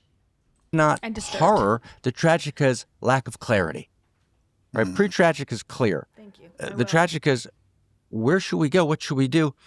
And the depth in which you, Vi, were able to sit in the question. He should shut up more. The depth, Alana, that you were able to sit in the question. The depth, Aubrey, that you were able to sit in the question. What depth was Aubrey in? Come on, give me a break. Bracket, let's re-enter life and keep listening. Bracket? Yeah. And Yeah, he was not listening. And I think that, as you said, once the tragic has disclosed itself, despite the fact that we bracketed it and tried to move back, there was a fundamental lack of safety that had touched you, because there was that question mark. He is the non-safety touching you. The call is from inside the house. That was there that could not be, you can't erase it from the memory. I always think it's hilarious when judges tell the jurors to strike that from their records, as if we have a, you can bracket, you can't delete. Yeah, you can't There's no delete button. Delete things from the mind. And so the normal encounters that we would have became more difficult and became more challenging, of course, in that process. And it started, more things started to come to the surface in the relationship. And I don't think it's worthwhile to belabor all of the different little points, but I wish you would. I will share that, I'm, as a psychonaut, I'm kind of a wild guy. I push the edges. Psychonaut, in this case, means he takes drugs. Okay, just so we're all on the same page. And drugs specifically like plant medicine. I push. Hey, shout out Torrance! Okay, Torrance is the artist who made my little emote that has my face on it from my channel art that I now put on like Instagram and YouTube. Torrance is so talented. So if you're looking for some art, Torrance, shout out. Welcome to the stream. Push the boundaries. And occasionally, every psychonaut knows that there's boundaries that need to be kept and there's boundaries that need to be broken. And sometimes the discernment about which of these boundaries should be kept and which ones should be broken is not always perfectly clear. So I've made mistakes along the way. Can't God just tell you what the boundary is? Or no? Only get some messages. And it was AKA go on Raya. Actually a mistake that I made where I went into a journey that was far deeper than I anticipated it was going to be, which left me in a really shitty situation where I couldn't actually go support Vi for one of her, kind of sound checks for a big performance that she had. I was just V always gets punished. She gets punished. What is the ether telling us? She deserves punishment, or that she's being punished when she's around this dude? Obs is a punishment. unable to leave. I was like, and so I was like, okay, I got to go, and this is, and then I was like, but I was not in any place to be by myself because the depth of the medicine journey was such. And Alana and Vylana and I were used to navigating this medicine space. So it was like, Alana, all right, stay here with Aub, make sure he's okay. And so he can't go help V at her performance, but the other girlfriend can now come in and support him because he took too many mushrooms. Oh, what a sacrifice he made. In that moment, there was this kind of, I'm like, kind of cross-eyed from the medicine journey, but there was another point that actually pointed to that, man, there's something deeper there in this dyad, in the love that's, kind of blossoming between Alana and I, that was also there was an isness to it. And it was like, fuck, because we were trying to go back to this pre-tragic, but then this other thing happens and it's like, this other I thing, don't know if the pre-tragic's available anymore. I took too many drugs and I called my second girlfriend over. We can't go back. God, he hates his wife. The thing is, he said he was going to be monogamous for her and then changed her mind over time. And then now he's regretting that decision, but now he married this woman. So now he's going to ruin her life and hope that she leaves him. That's my thoughts. And that kicked off the exploration of, okay, maybe we can't go backwards. Now, what does it look like to go forwards? And that's been a long and bumpy path. And one of the reasons why we haven't shared this is because the path has been arduous and that's insane. It's insane and stupid. Bumpy, and we've been in our own chrysalis of understanding what this looks like, how it could be. And we've had glimpses of the post-tragic. I remember we were having dinner in Kauai, drinking heaven sake. And it was like a glimpse of what the post-tragic, we got just a taste. The goddess gave us just a taste. And it was like, wow. But then the tragic was still there and strong. And, all of us have made countless choices throughout this process to stay in and figure out, because there was something there that Ladies, I don't know why. Think about it a little bit more, maybe. Was us and beyond us. And we've always come back to that.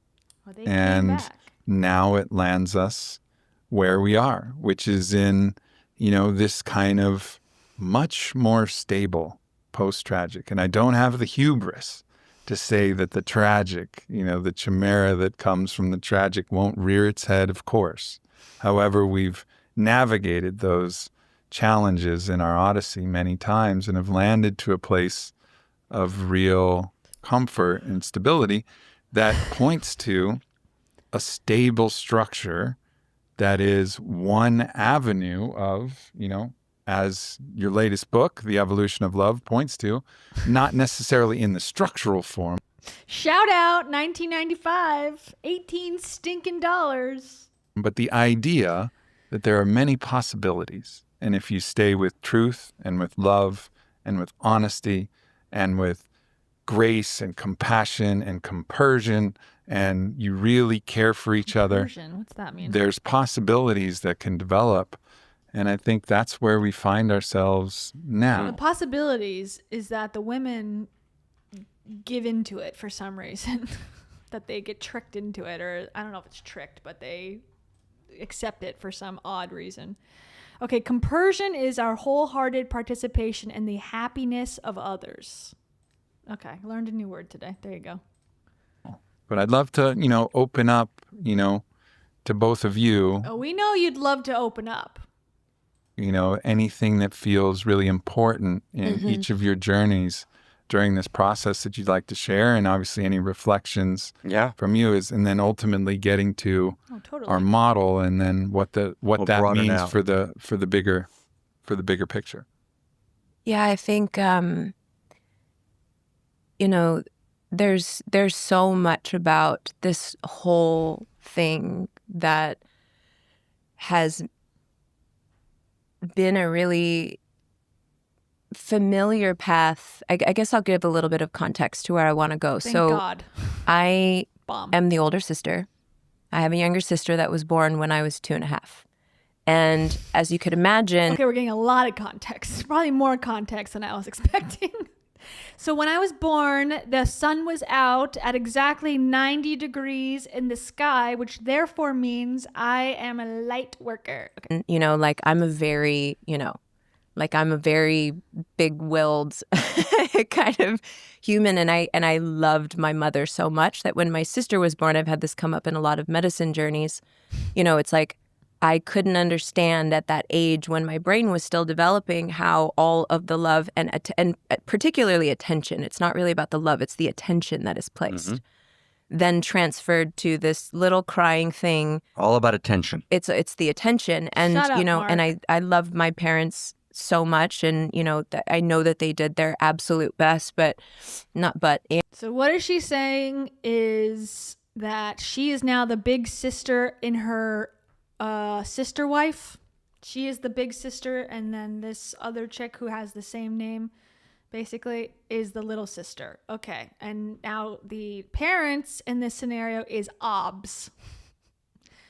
Oof, Freudian. Okay. And I've had a lot of things with sisterhood in my life, because I ultimately made my sister my enemy, and we hated each other until we were in our 20s. And so I kind of came into life having this sort of conflict with the feminine, particularly in relation to attention being placed, love, time, all of those types of things. And so, as everything progressed into, this isn't just about an experience that we're having together, which was the place of comfort that I, found in our exploration. But now there is a desire for there to be their own intimacy where I'm not there, which was another really huge death for me, and coming up to a really, big place of my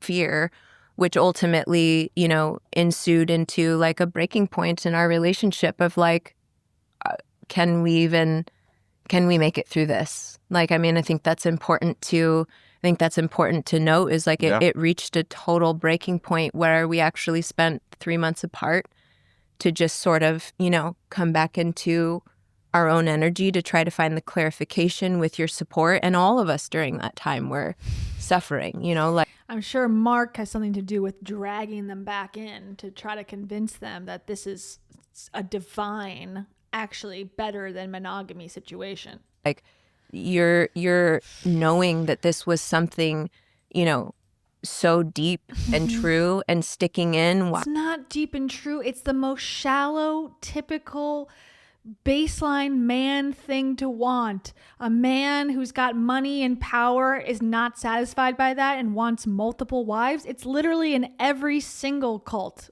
It's literally the basis for all of this. It's so simple. It's actually not. I think that's all what New Age is. New Age is complicating the simple. That's what it is. It's men, women too, but men tend to, and not all of them again. Okay, I'm like caveating everything. Men sometimes want to have multiple women because they really crave sex. That's kind of a thing that we all sort of know goes on, right? And they have to fight past that sometimes.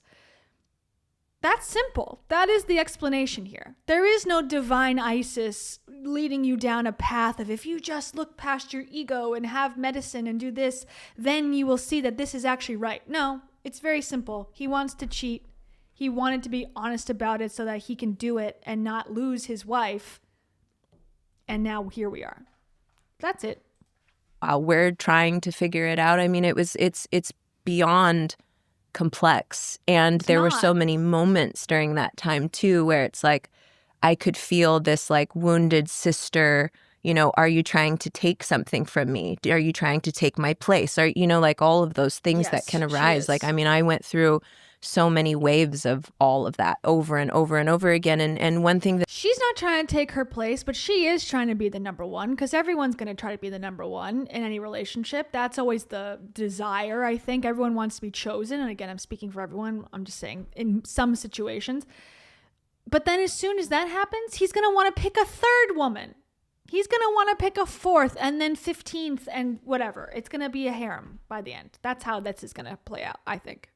That I've learned through our relationship is when I like really lean into the love instead of isolating and making you other, but I lean into our relationship, it feels the best in my system. I feel so much more at home, and I feel like it's been healing the parts of me from my younger self that has needed that love and sisterhood and care. And so there's been such a big piece of the deepening of our relationship as like a really big driver to the unfolding. But in the total, I mean, you've been there for all of it, the messiness of just all of the intricacies and wounds and fears and desires and all of the things. And I'll say for myself, like there was a part of me for a time that was really angry about, you know, being in this blessing and opening and then everything unfolding in the way that it did. This situation is a red flag. I've had to process a lot of really, really deep stuff. I agree. But then, you know, we moved to a place where we came back together in our breaking, like the ultimate crisis of like, can we even stay together in our relationship? Like, how do we do this? Neither of us know if we can, you know, like he was so like really clear in his truth and desire, which at this point of me sitting here right now in this seat, I'm so grateful for you trusting that. At that time, I could not see what was ahead, but I think that there's something to say for like the trust. If a desire is clarified, and if it's love, it's true. This isn't just like a satiation of some kind of emptiness. Like our relationship is so rich. Oh, it definitely is, but okay. And full. It's not like there's anything lacking for either of us. But I think that there's something to say about like trusting what feels true and trusting in the love. And for me, I can say sitting in this seat, like it has been the greatest liberator for me. Of everything that I've always been afraid of everything that I've been trying to control so that I could feel more safety, of, you know, all the wounds that I've had with the feminine. It's like, no, lean in more, love more, be open more, soften more. And like every single time that I've done that, they've just been hit yourself with the whip more. It's all your fault. These little baby steps of helping me to find my way through. And yeah, I'm really grateful to you. That's my question. Does she work? How do you have this much time? I would love to say, obviously very publicly, and Aubrey has said this so many times, like when we're in conflict, you're there for both of us. Like you're such a stand for our relationship. You have shown over and over and over, like you're not here to take anything from me. Yeah. There's no part of you that doesn't want me to be in this picture because you desire, you know, like there's no conflict in you. You're just such a stand for our relationship. And we don't need to go into all of the stories, but like in our most recent one, like really, really feeling like my sister has my back. And in a way that our shared intimacy, you know, we both know you on the inside so deeply. He knows both of you on the inside. I'm struggling with something, and the way that she's able to see me, hold space for me, resonate with me, and just like be there as this like beacon of just love, light. She's got veins. Look at that. She's got muscle veins. I don't have that. She's yoked. Presence, devotion, listening in so many of the ways. Like it's because of you. Mm. It's not like you're just something. Like, it's because of you that we're able to sit here right now and Laura B, the extraordinary machine, says she has your back and your husband's penis. Amen. This person is not okay. in a big way, like why our relationship could come to its full fruition. And I couldn't always see that. And you've seen me in all sorts of crazy, lots of times. Like there's no, you've seen me in the most, both of you have seen me in the most maximum crazy you could possibly imagine. But both of you have held, you know, so much love and patience and honor and just, you know, Again, it doesn't have to be this hard. Just find someone that cares about you specifically and doesn't ask for all these crazy things. You from the depths of me for like those. She's not happy. These are all self-inflicted issues, it sounds like. She's like, you held me at the depths of dealing with this that was caused by my husband that could have been prevented. The places in me that have felt so just not entrusted in safety with the feminine, and it's touching me in different places that I've never been able to access, because I have a lot of beautiful friends, and you know, a lot of friends actually that came from, you know, me and the other woman being involved with the same man, and so this is like a pattern in my life. But it's really healed places of me that you almost Wait, go back, unpack that with a therapist. That's not Mark. Oh, you've been in this situation before. Okay. Any thoughts on that? feel like a guardian of. And yeah, I'm just really grateful for you. Yeah. Thank you. Because she's probably more supportive than Obs is. She probably feels some support now from somebody in this relationship. Thank you. Yeah, the entire process, again, I think having this experience of just knowing what truth feels like in my body and knowing and that never leaving, you know, within the witnessing of the difficulty and like feeling both of you so deeply and my own, you know, struggles of like, am I a disruptor? Is there, you know, like, and never not being clear in my intention, but just also the fear of, will I be received in what the true intention is? Because I could see the ease of assuming, or especially when you have other patterns from the past, like there were so many places where that could have unfolded. And to just feel like I got to witness you continuing leaning in and receiving me truthfully and like feeling the truth of my intention and choosing to trust the truth of my intention, I think really allowed for us to deepen and for that truth to stay alive within all of us and for us to be able to share in that space of the unknown, but know that we were in it together. And obviously not without silly, dumb, incapable. But it's challenges and, you know, very scary moments and like all of our own individual fears. And there's been so many places within all of us, I think, that we've had to die to, or ideas or expectations. And you guys are not dead. You're alive. This is not Mickey 17, okay, which I watched last night. There's no human printer that can bring you back. You haven't died. You are alive and you've never died, okay? Stop saying that like you're special or something. Really just knowing that like, oh, we're moving through this together and this is actually something that is forging like a deeper bond within all of us. Totally. And also, you know, just to, for me, I think a tone that's been constant throughout our connection is that, again, like you really seeing me, but also that these natural expressions of my being and just how I be, which isn't always necessarily attuned to in the capacity that you both what do. Are you like saying? This is bad. This is getting worse.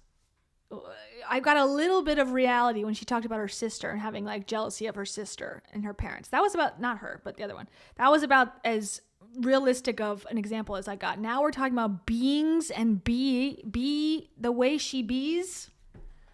None of the metaphor, 99% of metaphor she's speaking in. My beingness, my presence, my intention, the purity of the intention that I carry. The purity of the intention that I carry. What does that phrase mean? Be of service and be like expansive.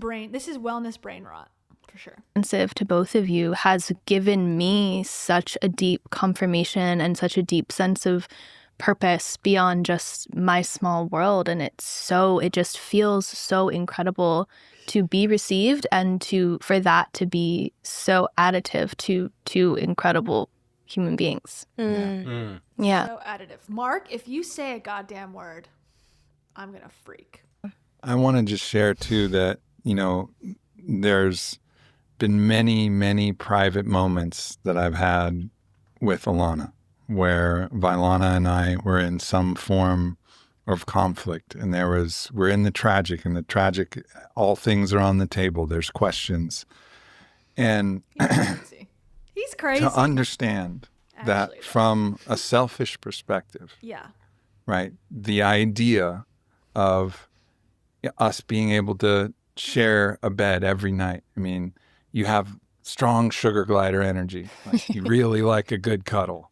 Like really do. I do. And so all of the selfish desire would be to say like, yeah, maybe it's not going to work with Vi.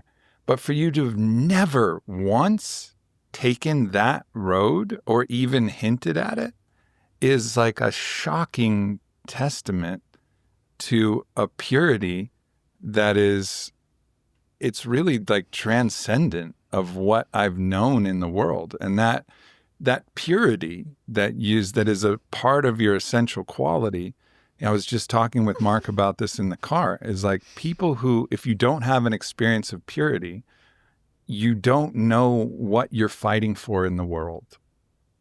And we all have our purity in our different forms. Yeah. What kind of bed are we doing? Are we in a California King where they're cuddling and then she's not saying that our relationship's better and we're going to kick the first woman out? I'm confused. I don't know what they're talking about. Forms.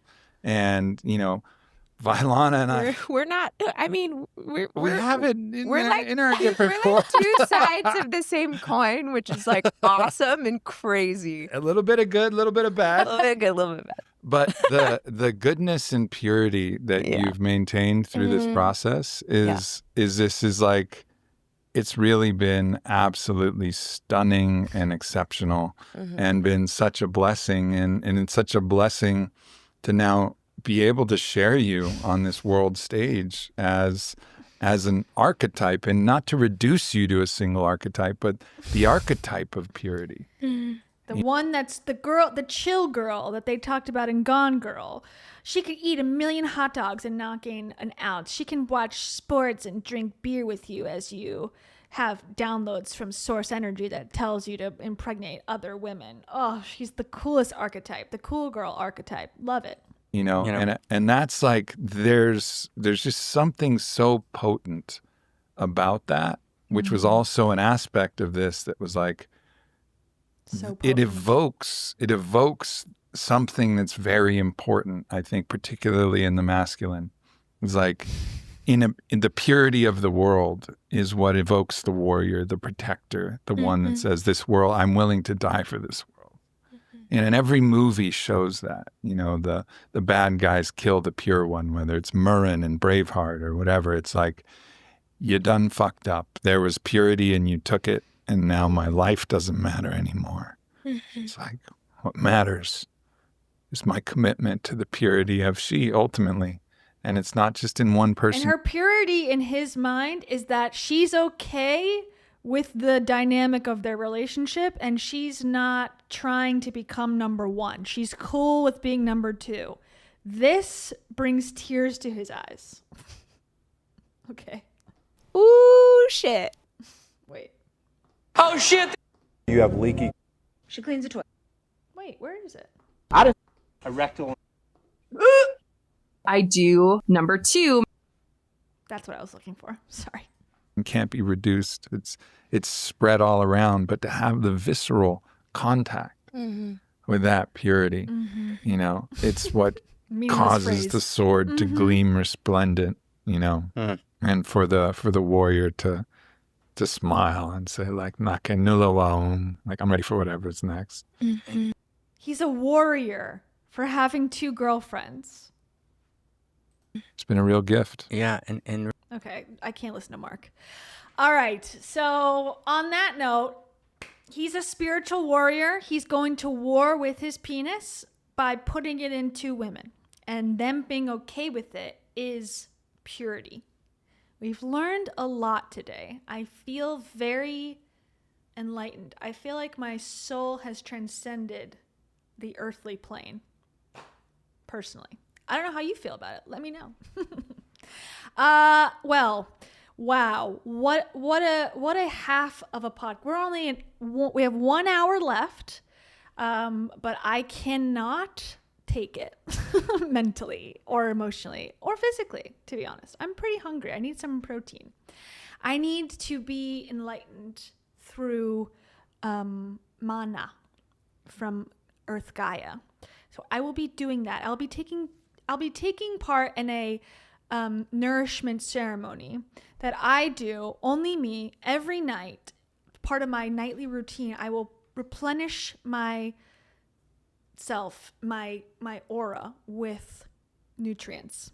Not many people know about this, and it is all supplement based, and that's what I'll be doing later. And maybe a little chicken nugget, but that's don't I take that back. That was a secret that I just shared. That's gross, TBH. True.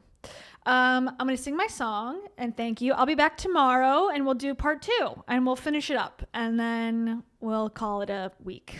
We'll call it a week on Earth. You know, we always got things to talk about. More videos coming, as I always say. OBS is coming. Videos are coming. These 2 chicks are coming. It's a great time. We're having fun on this channel. If you'd like to join the membership, please do. You get emotes if you do the lower one or you both of them. And if you do the higher one, you get your name sung at the end of the live streams. So what's a better gift than that? I guess being told to impregnate people. All right.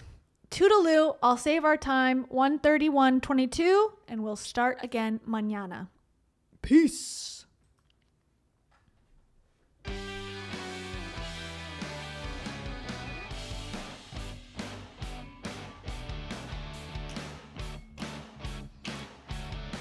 Starry nights.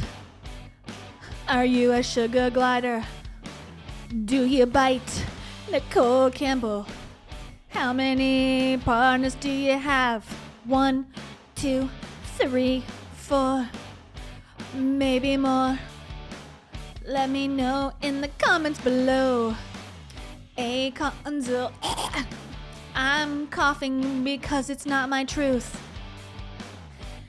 And Mother Gaia knows you. Ooh, Lillian Massey. Your name should be Helga Bataki because you remind me of Hey Arnold's crush. Or I guess the reverse of that, whatever that is. Admirer.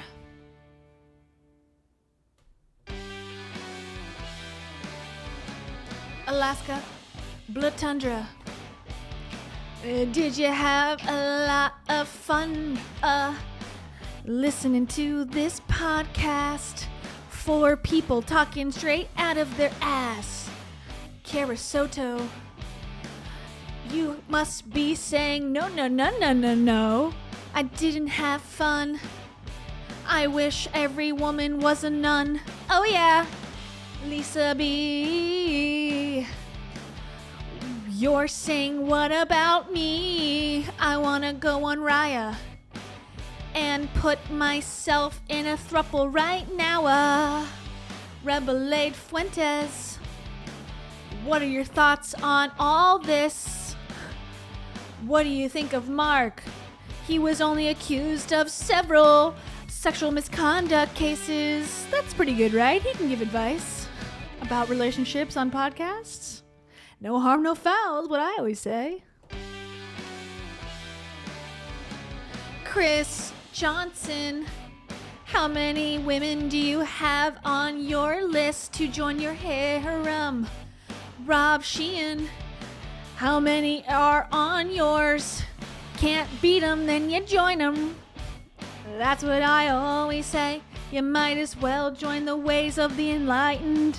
Mary, do you agree or are you contrary? Do you think radical monogamy is really just a way to say polyamory without admitting polyamory? Or in this case, we're almost in the polygamy realm. I don't know all the rules, but I know that Ob sucks. And he's got a lot of problems. And his family started Fleshlight, which is an interesting thing. I don't know if they started it, but they own it now, apparently. Weird. Good night.